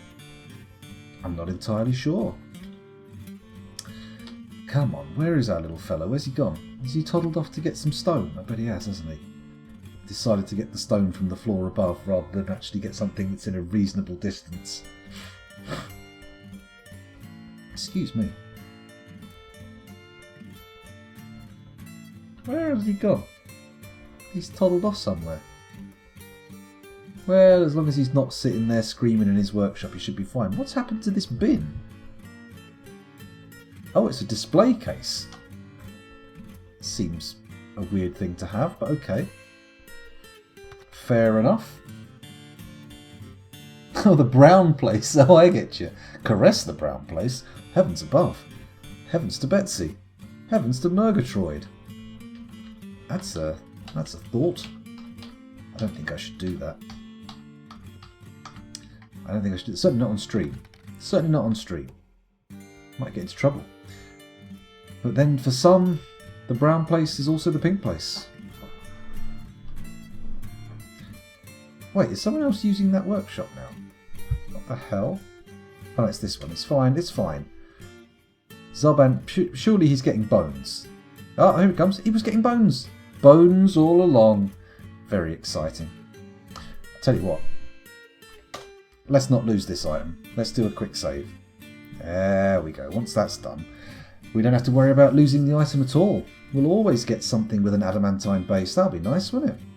Be able to have them go off and if we don't like it, we'll just kill Dwarf Fortress, reload and see what happens. No, I'm not doing that. I'm not doing that. That's crazy talk. That is talk from a madman. Pay no heed. Listen not. There we go. Come on, get back in there. Make the item. Make the item. nearly 2 in the morning. I can't believe I started so late. What an idiot. Why did I get dragged into not Dwarf Fortress, why did I get dragged into Sea of Thieves? What a fool. What a foolish fool. He's getting more. What do you want now? How many things could you possibly use in this construction? Oh! Did he grab that stone? He did. Amazing. He actually grabbed the closest piece of stone. Oh, hello, it's paused. He's begun his mysterious construction. How very exciting. Oh, the tingles. Oh, the tingles. It means nothing to me. Anyway, where were we? What the hell is this? Are these magma crabs?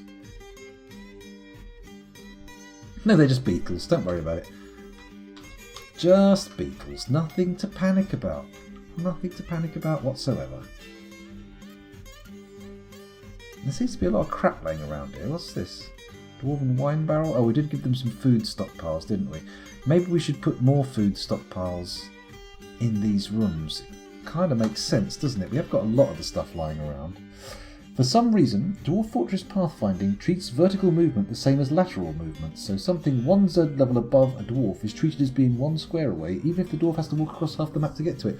I have heard this before. I've been made aware of it, but it still doesn't sting any less when they decide to toddle off and get something from miles away. Should we... I still haven't fitted out all these barracks down here. It's interesting that we've got like people who are doing masonry and nothing else, and they're not even getting into their workshops. They've got one guy sitting in his workshop. Next fortress, we'll do the vertical thing again, and we'll try and keep people in burrows ensconced by their workshops. That makes sense, doesn't it? That's what we'll try and do. On the plus side, you can extrapolate the data to dwarves have X-ray eyes. That's true. That's true. It does indicate an ability to see through stone, or a perfect eidetic memory of all the stones in their fortress. That's also a possibility. Why is he still making adamantine thread into wafers? That doesn't make sense. We only had one left before, didn't we? Let's have a little look. Stocks. Adamantine. Oh no. Apparently there's still a strand left for some reason. Don't know why. Should have got that ages ago. That must be it in the workshop. Someone has to go and do it now. Oh, it's going to take a while for this lad to get his thing finished, isn't it? Come on, sir. Get your item. Get your item built. Give us something special. Something lovely. Something wonderful. Something brazenly marvellous. Yeah? He's not going to do that, is he? He's going to make a fucking amulet. It's going to be something crap. We can all feel it coming already. It's definitely not going to be an artifact weapon. We've had a few of those already in this fortress. It would feel weird if we managed to get an adamantine one as well. We got a steel warhammer. I mean, what more could we ask for, really? Silver warhammer, obviously, but still, it's nice. Artifact weapons, they go a long way. They make you feel good when you need it. Oh, here we go. Zaldum Astesheval the metalsmith has created Amugtinoth, an adamantine bed. He claims it as an heirloom in the name of the family ancestor, Urist Ringbridged. Okay, let's have a little look at this adamantine bed. What a waste. What a waste. How do you make a bed? You can't make a bed in a... Okay. Forge quailed. Fog equaled. Is it? Yes, fog equaled. Worth 751,000. Very exciting. Let's have a look.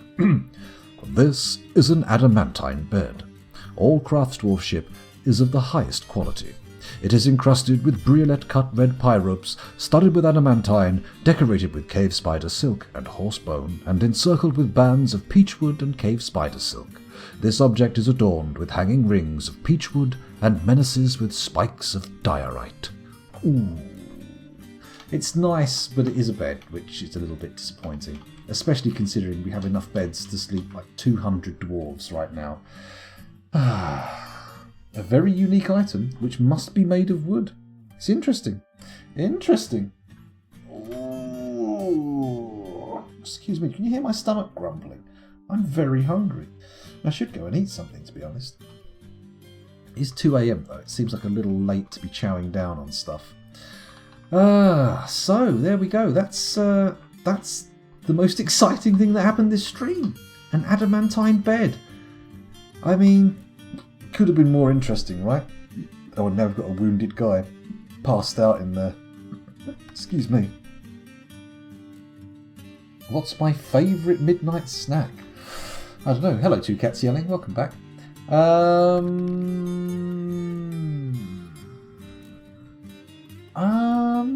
Probably something savoury for a midnight snack, for a late night something. Right now, if I could, I would. There's a few things I'd like. I wouldn't mind a bacon egg sandwich. I could whip up some scrambled eggs if we weren't saving the eggs. We don't know if we're going to get any delivered in our next shopping. What else could I eat? I wouldn't mind something with chilies. I've got a jar of sliced jalapenos. I could make a cheese and chili sandwich, but we haven't got any bread left. I've got a bag of ready salted crisps. That's about the size of what I can have, unfortunately. I love Jaffa cakes. Expensive here, though. I'm not a huge fan of Jaffa cakes, I have to say. They're all right, but I find them a little bit meh. I prefer custard creams in a biscuit thing. Or, what else do I like? A good bourbon. Chocolate bourbon. Or, what's even better than that? Like hobnobby OT biscuits, quite like those. What I love for biscuits is in Iceland down the road you can get a box of broken biscuits for about £3, and it's like a kilogram of biscuits of varying types. Sometimes you'll get a box full of shattered digestives, a bit boring, but often you'll get like a big box and it'll have a load of like proper chocolate biscuits in, like the ones with the caramel in and everything, not like a chocolate digestive, but an actual bar with like thick chocolate over the top. It's fucking brilliant. Love it. What have we got here? I had to buy under-the-counter toilet roll today at the last 4-pack in the store. It had been confiscated from some Karen trying to buy 8 rolls. The mad lad. My goodness. That's crazy that people are going nuts for bog roll still. You would have thought the bog roll frenzy would have finished, right? There's no actual risk of bog roll running out. That's what gets me. The risk is inherent in going to the shop, not the loss of stock, right? Maybe they're all hoping they'll never need to go down again. Well, not never, obviously. One day you'll have to go back to the bathroom. Bathroom? Toilet shop. Toilet shop? Oh my god, my brain's collapsing.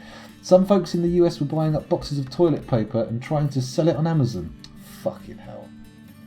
I'm not surprised they shut down their accounts. That's naked profiteering, disgusting behaviour. Oh well, some people.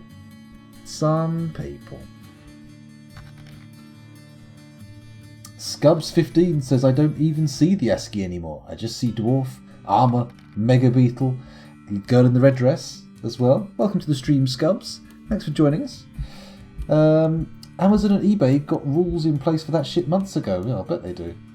Some people will make money out of any situation. Well, some people will try to exploit any situation to make money, but, you know, they didn't actually make any money, thank God.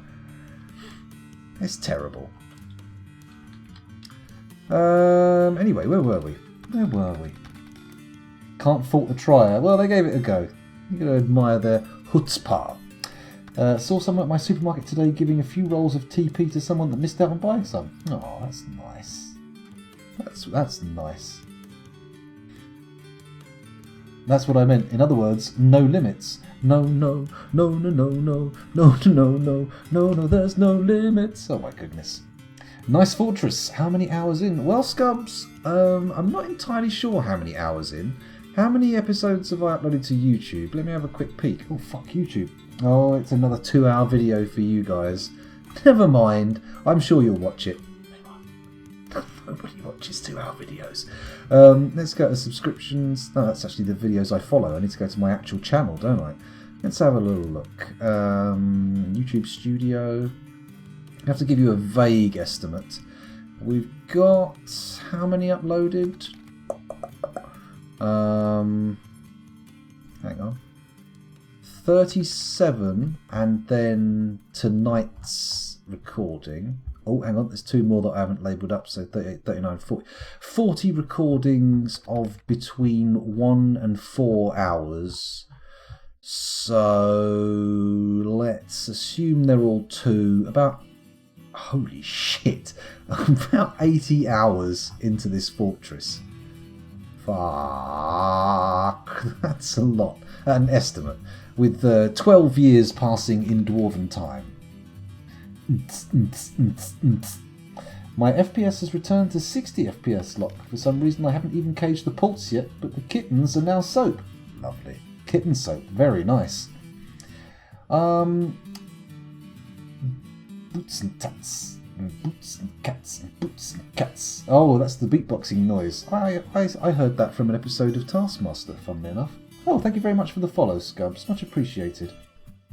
Welcome to the stream. Thanks for joining us. Hopefully you won't be put off by the wild tangentry that goes on around here.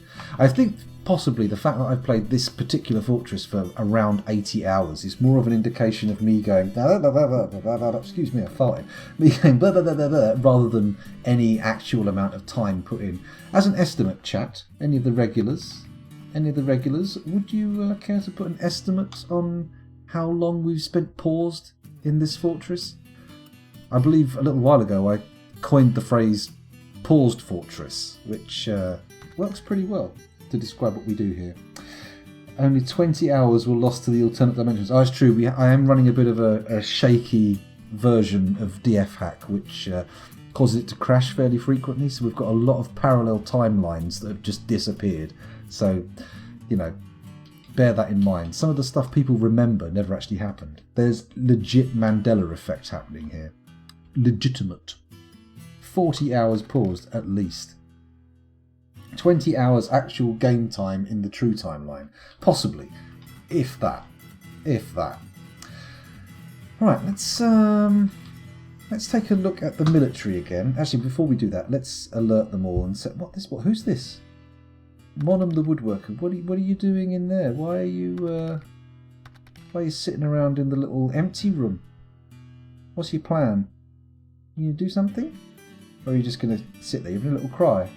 You're having a little cry wank. You're gonna have to find somewhere else, mate. You should have a bedroom. We did set everybody up with bedrooms, so get your private time elsewhere. Let's set our military going. A, B, C, D, E, F, G. Move them and place them in that room with our sobbing tug boy. Come on, in you go. Everybody get down there, put your armour on, clank into the room, and we'll check to see if you've all got the right gear. Maybe give him a set of armour, lend him one, and instead of having a cry wank, you can have a clank wank. That would be nice, wouldn't it? Bit of a change, bit of a treat. Mind you, I don't think it would be a treat. Trying to crack one off in a steel gauntlet could be a bit of a dangerous proposition. I reckon you get that just a little bit wrong and you're going to trap your old chap between the joints and give yourself a nasty pinch. Or even worse, there'll be some kind of razor-sharp edge on the inside and you'll cut your todger to ribbons. No fun at all. In fact, scratch that idea. Don't encourage him to wear the armour while he's doing that. Just gather round and point and laugh. That's probably going to do nice psychological damage instead of stuff that will make him bleed. There we go. What a time for Scubs to turn up. Oh dear. 5 hours of that was instruments, probably.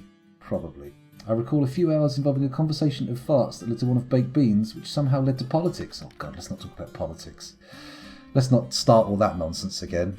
Come on, we barely got through the first great political scourge. We don't need another one happening.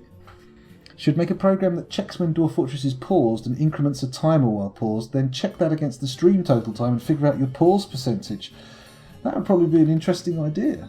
Maybe we could do that. I tried to tell some Americans about the joys of beans on toast yesterday. What, Americans don't eat beans on toast? It's fucking barbaric. Animals. Good God. They literally told me to shut up because I was being disgusting. Right. This is war. We're on a war footing, everybody. We've got to go and force them to eat baked beans. No, we don't. I don't think that makes sense. Seems a bit extreme of a response, to be honest. Maybe I should calm down. That makes sense, doesn't it? Instead of getting all upset about what people do and don't eat, I should probably just accept. I should live and let live. It's fine. It's absolutely fine. Not a problem. Well, that was a roller coaster, wasn't it? Americans are strange folk. There's a lot of them. There's a lot of them. They're spread out, so they don't, they don't all end up doing the same shit. Well, I think they do, but you get a lot of wacky ones out there, from what I've seen. Then again, over here in England, we get some fairly wacky people.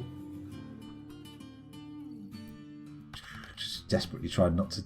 Let's keep it light. Keep it light, scoundrel. Frothy. Happy thoughts. Oh, lovely. Oh, I can feel the happy thoughts going through my brain right now, washing away all the dirty bad things that were sitting there. That's it. Lovely. That's it. Sort it out.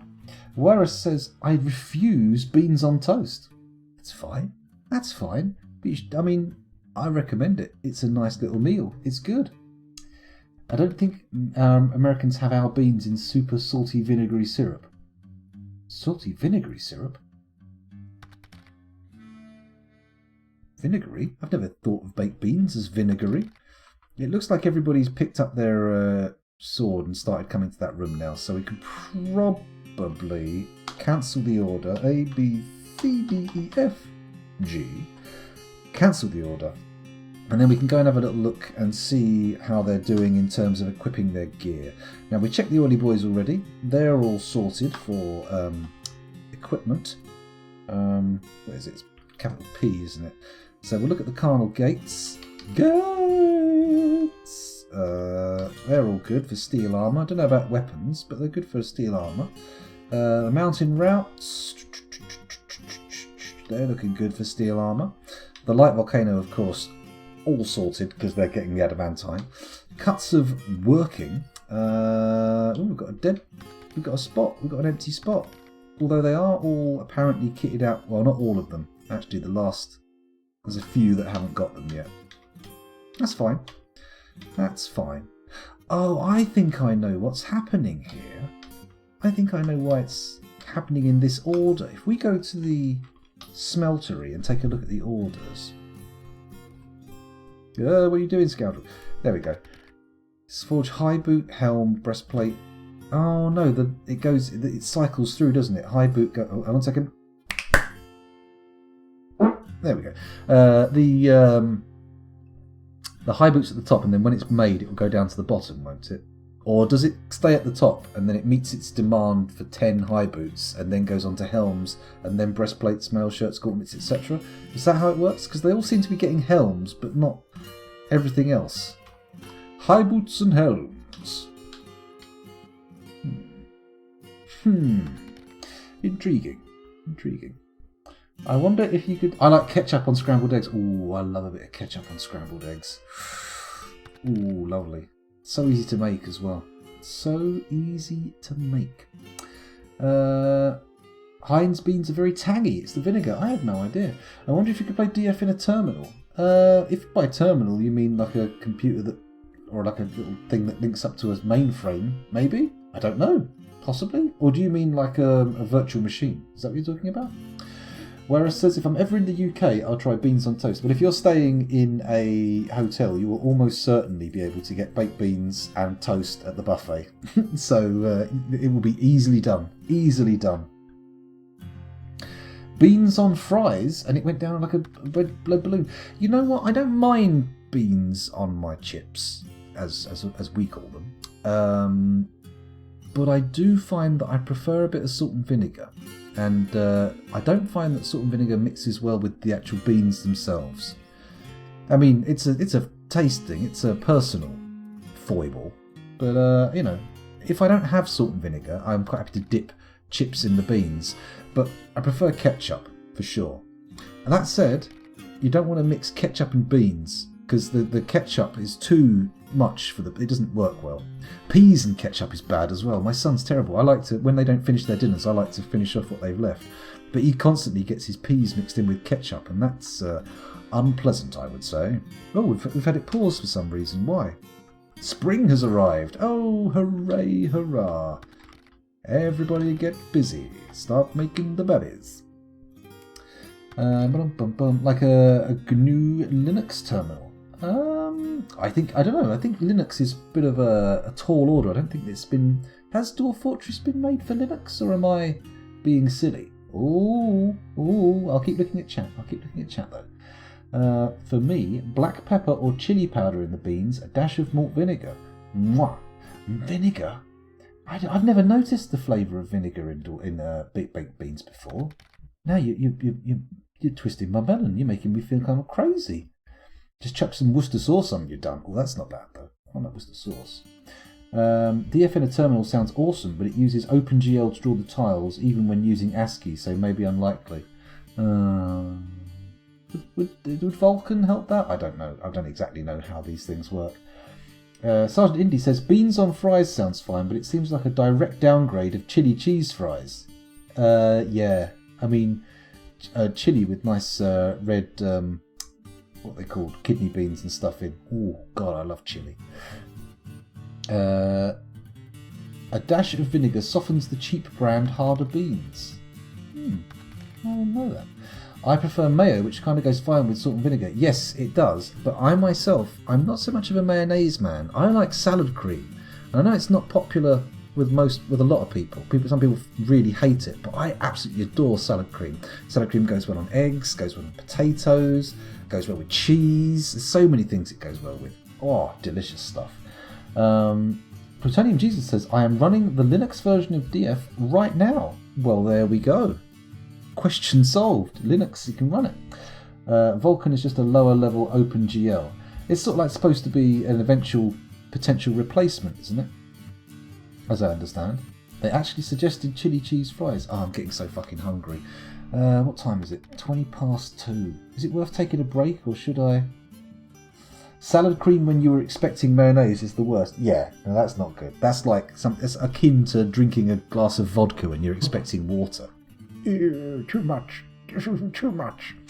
It's got a good kick to it. I like it. I might have to go and eat some chilies now, actually. Grab some. I could have an apple. It's not exactly streaming food, is it? Mind you, what is? Most people don't like you eating food on stream. They're not up for a mukbang. A vile force of darkness has arrived. Oh me, oh my. Excuse me. Let's press enter. Check its goblins. Excuse me, hiccups. Yes, it looks like it's goblins. I'm going to run a quick save. Excuse me. There we go. And once the quick save is done, what I'll do is take a look at how far they are from our main entrance, because it might make sense to call everybody inside and shut the gates. Because do we really need people prattling around outside? I don't think we do, to be honest. Seems like a bit of a waste of time having our dwarves trudging around in the little ocean of vomit that they created. Oh, hello. God, I nearly unpaused that by accident. Right, down here. What have we got going on? Is anybody outside? We made all the pets stay outside, didn't we? So they'll get slaughtered. Everybody inside. Everybody inside. Military alert. Let's call a civilian alert. Let's unpause it briefly. Get everybody inside. Come inside, everybody. We don't need you out there. Is that one guy the only guy out there? No, look, there's a miner out there as well. With an E, not an O. Because we don't want any miners with O's out there. That would be bad. That would be very bad. I'm going to put multi-level view on so we can actually see what's going on. Go. And then we'll have a little peeky-poo around about the place to see if any more of our little chaps are toddling around where they shouldn't be. Anybody else? Anybody else? Literally anybody. Nope. No one's fishing. No one's prattling around down here. No one's being silly bollocks up here. Nope. Looks pretty good to me. How about... Oh, hello, what's that? Oh, it's just an old dead bush. Nothing to worry about. Unless, of course, you are perturbed by the death of bushes, in which case, that's terrible news. Oh, this must be stressing you out.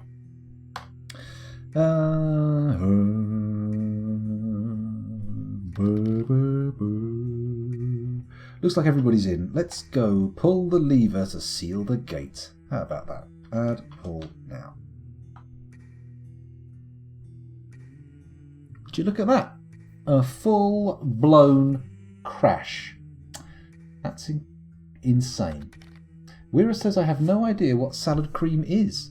Oh my goodness. You poor, poor man. Or woman, depending on which is correct. I don't know. I haven't checked. Doesn't really matter, does it? I suppose. Oh, that noise. The noise. Don't do it. Right, let's see how far back the alternate timeline diverges. Is it going to be good? Is it going to be bad? Vulkan isn't intended as an OpenGL replacement. It's harder to use but gives more options than OpenGL, so if that's the trade-off that you want, go for Vulkan. Tidy says, where are you from? Where's Deutsche? Northeast US. Scubs says, I'm Canadian and I've never heard of salad cream either. I think it is a European thing, actually. French, you say, Druidsmead. Oh, I didn't know that. Wira says, I took the name from, I think, an old Dutch guy from an online game and just stuck with it. Why not? It's very nice to be Dutch. One of the few countries I've been to. The wrong lever, yeah. You've checked and you're a man. That's good. Now you're a man, a manny man. Where were we? We were looking at the goblins. They're still here. That's good. Okay. Do I just flip the switch and fuck the guys outside? Not literally. I mean figuratively. As in, fuck them. Not, bend them over and pop my willy in their bot. That would be unnecessary. Let's unpause it. Oh, hang on. I've got to set the military alert first. Or the civilian alert, rather. Unpause it. Get those two lads in. Then we'll flip the switch. And hopefully everything will be fine. Where's the miner who was out here? Why are you not suddenly appearing like you did last time? There he is. Get inside. In you come, sir. There we go. Now, we press F2. We go to the lever and we say add, pull. Now, bosh, done. And unpause. Right, close the gate. Close the gate. Close. Close the gate. Close the gate. Close the gate. Close the gate. Those pets aren't allowed in. Fuck off outside. What are you doing? You're supposed to be a buffer. You're supposed to keep the goblins... Oh, shit. They got flung into the air. Okay, they're probably not going to survive that. Then again, they are birds. So I suppose flinging birds into the air doesn't... Unless you do it fast enough for the G-force to kill them, it doesn't really have any sort of negative impact on them, does it? There's no downside. Right, let's go back to the military screen and remove the civilian alert, because now people can have the run of the fortress. That's fine. Oh shit, did that little bastard goblin pull that lever? He didn't. No, he ran away before he got to pull it. That's good. That's very good.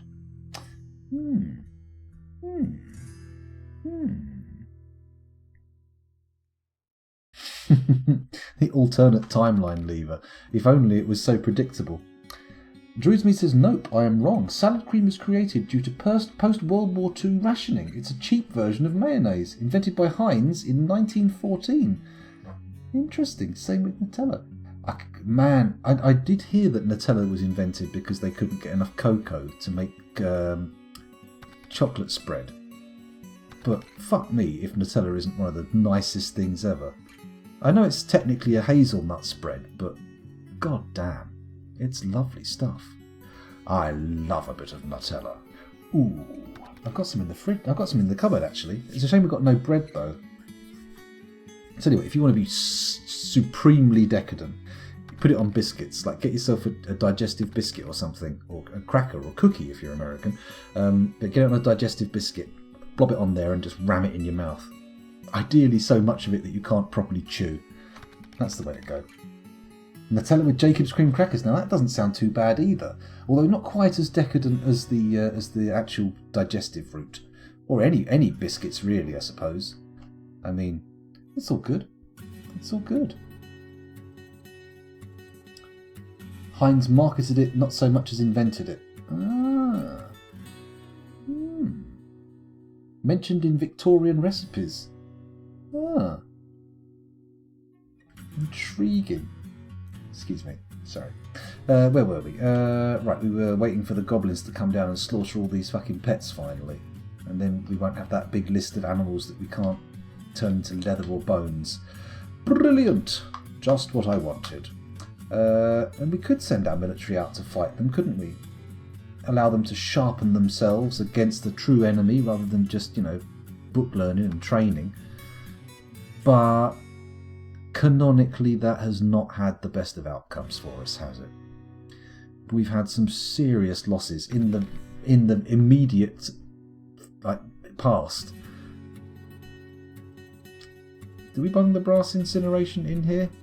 Has one of these groups not even got any bloody people in it? Hold on. Let's go over to therapist. Let's have a little peek at therapist and see what's going on. So we've got 10 in the oily boys. Good. Bang. Done. 10 in the carnal gates. Lovely. The mountainous routes have got 10. Fantastic. The light volcanoes only have 1, as it should be. The cuts of working only have 9. The brass incineration only has 9. Well, 2 people need to be drafted immediately. Logan, you're going in the cuts of working, and how about Irvad? What do you do? Nothing important. You're going in the other one. The brass incineration. Commit. There we go. Now our dwarven squads are back up to their full fighting force. Well, full fighting numbers. They're not exactly top tier though. They need to be trained up a bit. Hello, Orosco. Welcome back. Thanks for joining us again. I'm hungry, so now I'm tempted to face the pandemic and go to the gas station to have a breakfast sandwich or 2 made. Oh man, the number of times I've thought I want to go down Sainsbury's and buy a packet of tortillas. They've got these cheap tortillas that I've recently discovered in there. They're only 50p a packet, but it's like a big old bag, and they're fan-fucking-tastic. But they're one of the first things to start disappearing once people went and panic bought, so I haven't had them for weeks. Don't go out though. Stay in as long as you can. Go get one big shop and live off that. If you can, obviously. Who am I to tell you how to live your life? Don't listen to me. Druid Smith says, I got my guys training crossbows at last. The secrets of how to get the little shods to shoot. And Scub says, what program is that? This one. This is Dwarf Therapist. Easily acquired by loading Dwarf Fortress via the Lazy Noob Pack. It's very good. It allows you to see what all your dwarves do, how good they are at it, sort them by various categories, arrange things, see their military history, check their attributes out, see what roles they're suited for. You can look at their fortress animals, their health, etc, etc, etc. It's well worth a little look. If you play Dwarf Fortress, Dwarf Therapist is a good thing. Other people do take against it. Some people reckon that you have to play just with ASCII as well, though, which I think is, it's good, but I prefer a tile set. And I don't think you're going to get very far streaming Dwarf Fortress with the ASCII. You don't get the curious casual doesn't wander in, look at the ASCII and go, "This is for me. I'm sticking around." The curious casual comes in and goes, "What the fuck is going on? I can't make out head nor tail." Scrub says, wash everything you buy. You can't wash a sandwich. Oh, I suppose it's a bit pointless. If you have to wash the sandwich, you've gone too far. I'm still very new to DF. I thought I'd peek into a stream to check it out. Well, you've come to a good stream, he says, very big-headedly, but maybe not for learning, necessarily. I would say I would say Twitch isn't the best place for learning. You get your very first learning steps from YouTube. Watch a couple of tutorials there. People in chat can recommend good ones. Salford Sal had a good one. I don't know if she's still here, but it's a bit late for her, but she had a good one. Learn it on YouTube a bit and then come into Twitch to chat with people to sort of refine what you're doing. I think that's probably the best way. But also, Twitch is more about just watching the game unfold, I think. I mean, just watching this, there's tons of shit. If I went and placed a load of beds, for example, like that, you'd be like, "Oh, what's going on? How'd you get there? I don't understand, go slower." So learning is difficult from Twitch. YouTube, however, very easy. Well, I say very easy. Easier. Easier.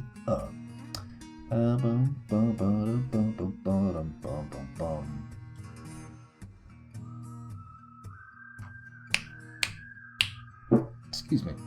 You can wash the plastic wrappers with soapy water for sure. I've washed even cardboard boxes that I bought. I suppose so, yeah, if the food's coming in like a wrapper. I assumed... No, I've had only beer in the house for fucking ages.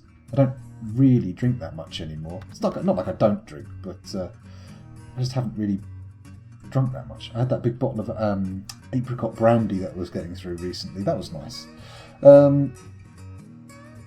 Captain Duck and Dastastic both have good YouTube tutorials. That's true. That's true. I would say Dastastic is the most in-depth one.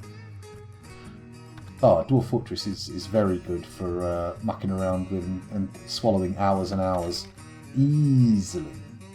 Tidy says Captain Duck is my starter Pokemon. That'd be a good. I am aware of Captain Duck, but I've never actually watched any of his. He does do streams occasionally, but it doesn't seem very consistent. I think he does it very rarely. Does he even do YouTube content still? I mean, if you want good YouTube content that won't necessarily teach you how to play, if you haven't started watching Krug Smash yet, that's a really good idea. He takes his fortresses and sort of tells the story of the fortress rather than going on about the technical details. And he does lovely crayon drawings as well, which is very good. Fruit brandy is nice. I've got the apricot one last time, but when I next go to the shops, I think I'm probably going to try a bottle of the cherry stuff. I'll give it a go. It's easy to lose 100 to 200 hours on a run of DF or RimWorld. Yeah, man.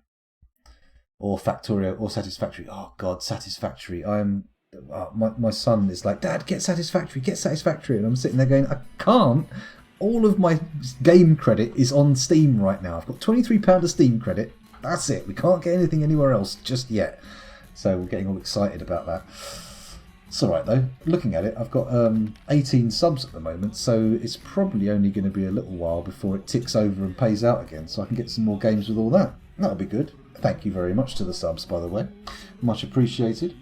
Been playing RimWorld recently, but it's not enough. I need to go deeper. That's the same for me. RimWorld is alright, but it doesn't scratch the same itch that Dwarf Fortress scratch. It scratches the same itch, but it doesn't scratch it as deeply. Like, Dwarf Fortress can draw blood. But RimWorld, yeah, it's good, but I don't know. It's just not quite the same. An old girlfriend's grandpa made homemade pear brandy, and it was fantastic. That does sound nice. Very nice. I like a good dry cider. I don't mind a nice dry one. I'm not a fan of sweet cider. In fact, I'm not a huge fan of most sweet drinks. The brandy is a bit of an exception in that case. RimWorld seems designed to stress you out. It's good. It's good. It is easier to pick the story threads out, that's for sure, Tidy. RimWorld kind of like lays it out in front of you a lot more straightforwardly. Doesn't make you dig so much. But my heart belongs to Dwarf Fortress. And my ass.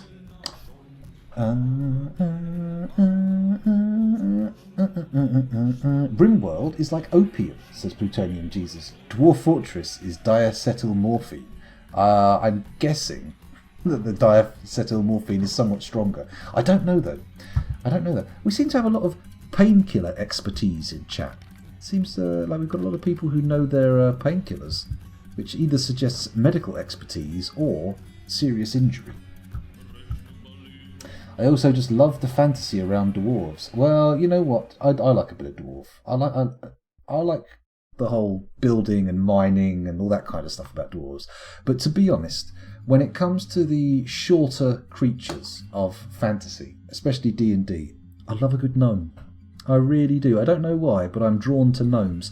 I've been thinking about revisiting an idea I had and either making like a tabletop supplement or even going as far as perhaps trying to write a book.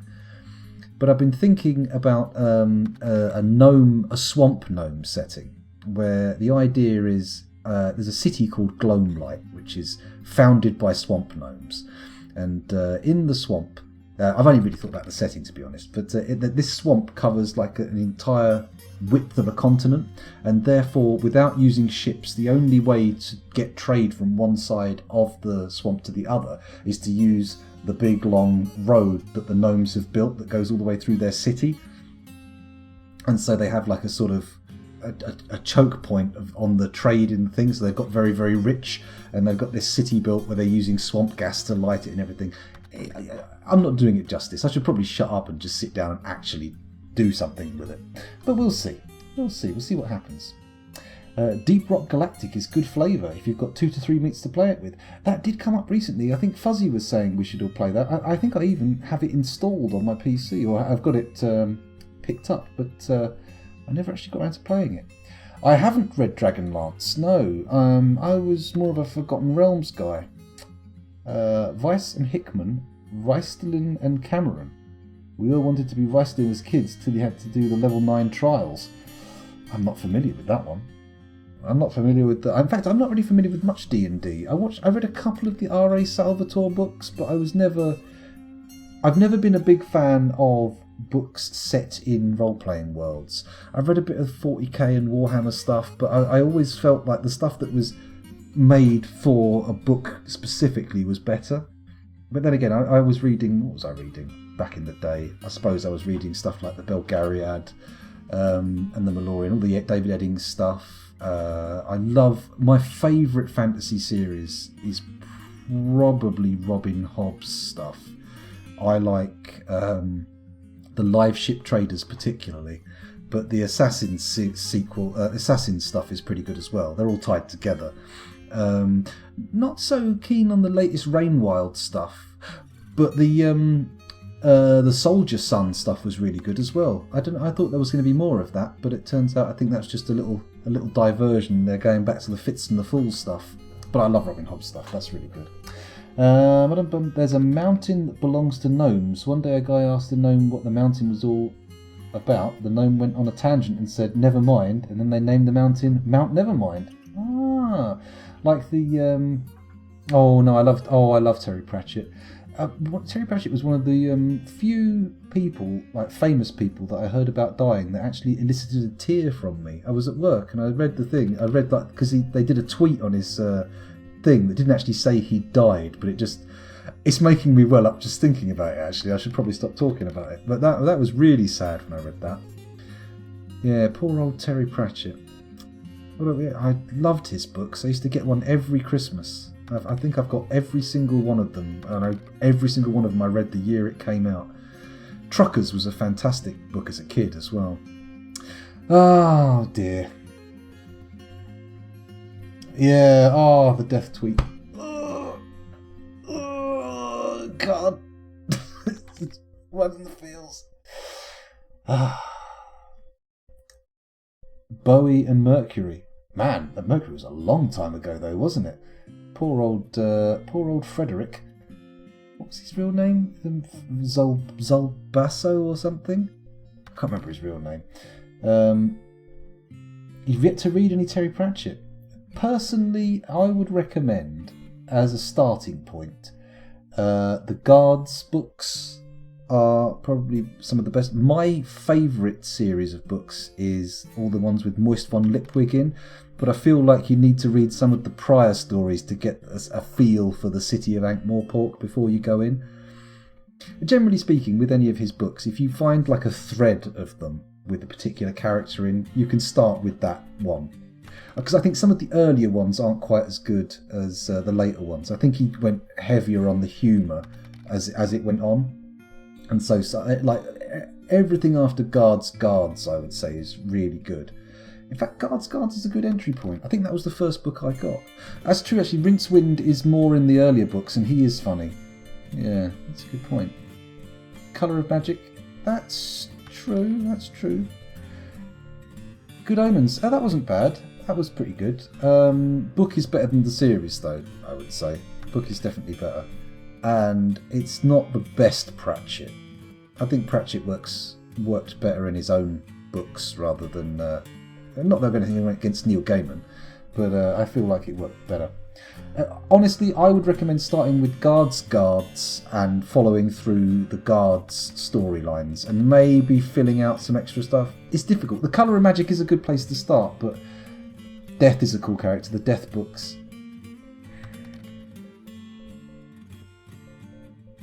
That's true. Yeah, the first book, the books definitely ramp up in quality up to a certain point. I think, but they do. The early ones do set a lot of the background for the world. I remember reading, was it Sorcerer or something? One of the early ones. I remember reading that one and not really digging it, but by that point I'd already read some of the later ones and I was already really keen on it. Yeah. I feel like Vimes was the character that Pratchett most personally associated with, or most like felt like was most like him, putting himself into the books, really. At least maybe that's just my bizarre interpretation, but that's how I read it. Oh god, books. I haven't actually read a book in a long time. I'll tell you what is a good recommend. Not Neil Gaiman, Neil Stevenson. He's written a series of books called The Baroque Cycle, which are fantastic, and you can jump straight in on those. It's not like an epic long world-spanning series. It's only 3 or 4 books, and it's set in a sort of pseudo-historical setting. Not pseudo-historical in the sort of Metal Gear Solid way, but like not actual events, but set in real world with real characters. Pretty good. Currently reading the Stormlight Archive series by Brandon Sanderson. I hear a lot about Brandon Sanderson. I've never picked up any of his stuff yet, though. I'll have to look into it. I shall have to look into it. I'm still looking forward to starting watching Westworld. God, I love that series. I'm thinking of binging it, but I don't know. I don't know if I can avoid spoilers.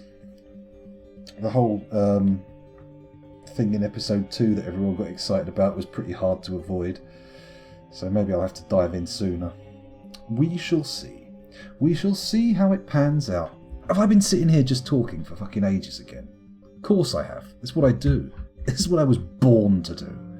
Born to be streamer. Born to be streamer, baby. The Culture series by Ian M. Banks is pretty good. I have an audiobook of the first one of the series, and I never quite got into it. I keep starting it and never power through enough to get to the end to even get halfway through the book. But I'll have to give it another go. People do recommend it a lot. That 20 hours of gameplay was very generous. Yeah, we may not have actually managed to do 20 hours of continuous gameplay in this at all. To think that a series can be 80 hours long and be mainly just me talking, I mean, in a way, it's appalling. It's practically a war crime. Ah dear, I'm starving hungry, and I am absolutely busting for the toilet as well. They're astounding. The ship mines are incredible. Oh, you're talking about the Culture series. I've heard it mentioned quite a bit. I think I've recently heard it mentioned by that Isaac Arthur guy on YouTube. I can't remember what context he mentioned it in, but yeah. Is that a snake, Tidy? What is that? Oh, it's a Komodo dragon. How are these emotes so high res? They've got to be like absolutely tiny. Whenever I'm making emotes, by the way, I still have to find 2 more emotes for the tier 1. If anyone's got any sort of like ideas and directions I can go in with the emotes. I know people want the Chantsu emote, but I don't know what to draw for it. Give me some suggestions in the Discord, because I still need 2 more for the tier 1 subs, and we actually have 2 people with tier 3 subs who aren't getting the tier 2 and tier 3 emotes, which I should be providing to give them maximal value, but I'm behind on everything. We've also got apparently a shitload of other emotes that are coming as well that I can do for other reasons, and I also need to do like subscription tiers. You notice how all the subs have got that picture of me going in the goggles? You're supposed to do like 10 of them and like have like 1 for each month that someone's been subbed. It's the amount of little tiny pictures Twitch want you to produce is fucking insane. But give me some direction and I'll give it a crack. Oh, thank you very much for the subs, Scubs. I didn't mean to. Well, very pleasant, very lovely. Now I feel like I've badgered people into it, but it's cool. It's very cool. The more subs I get, though, I have to say, the more off-schedule streams I'm doing. So, look out for those, because especially during this whole quarantine period, there should be a lot more. I should have streamed today. I woke up today and I was promised Chunky Nut that I was going to do some multiplayer, and I got up and I went, I can hear the kids downstairs and Kel's teaching them stuff and it's all good.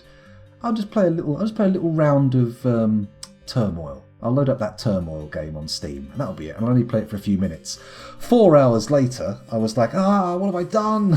I could have streamed today, I could have done multiplayer with chunky nut. I've fucking ruined the day. I've pissed it into the gutter. But that's the way it goes. That's the way it goes. Extreme scrotum close-up emote. I'm not sure that's allowed by the Twitch terms of service.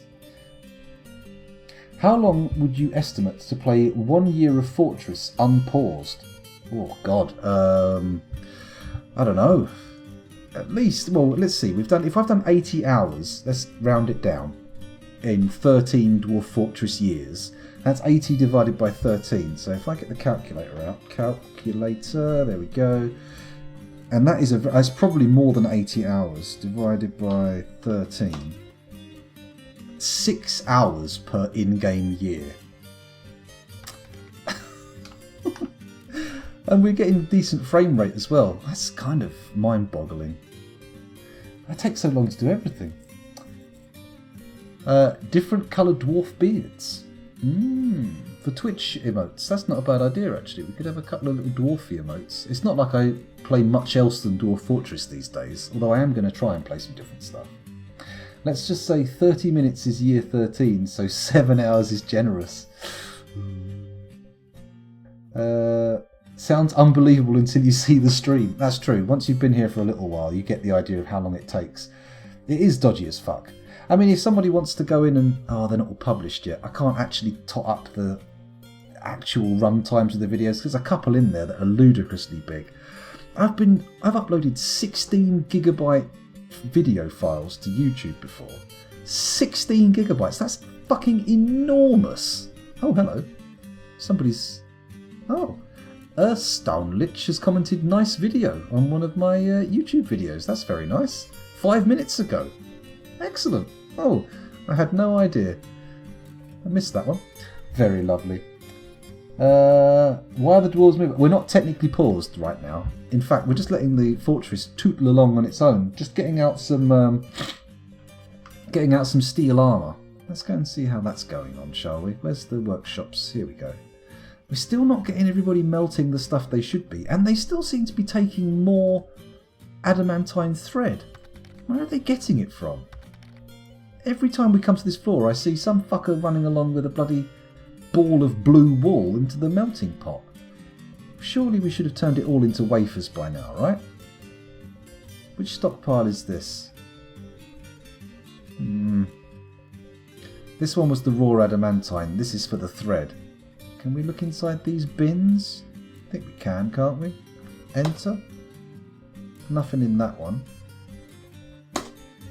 Nothing in that one.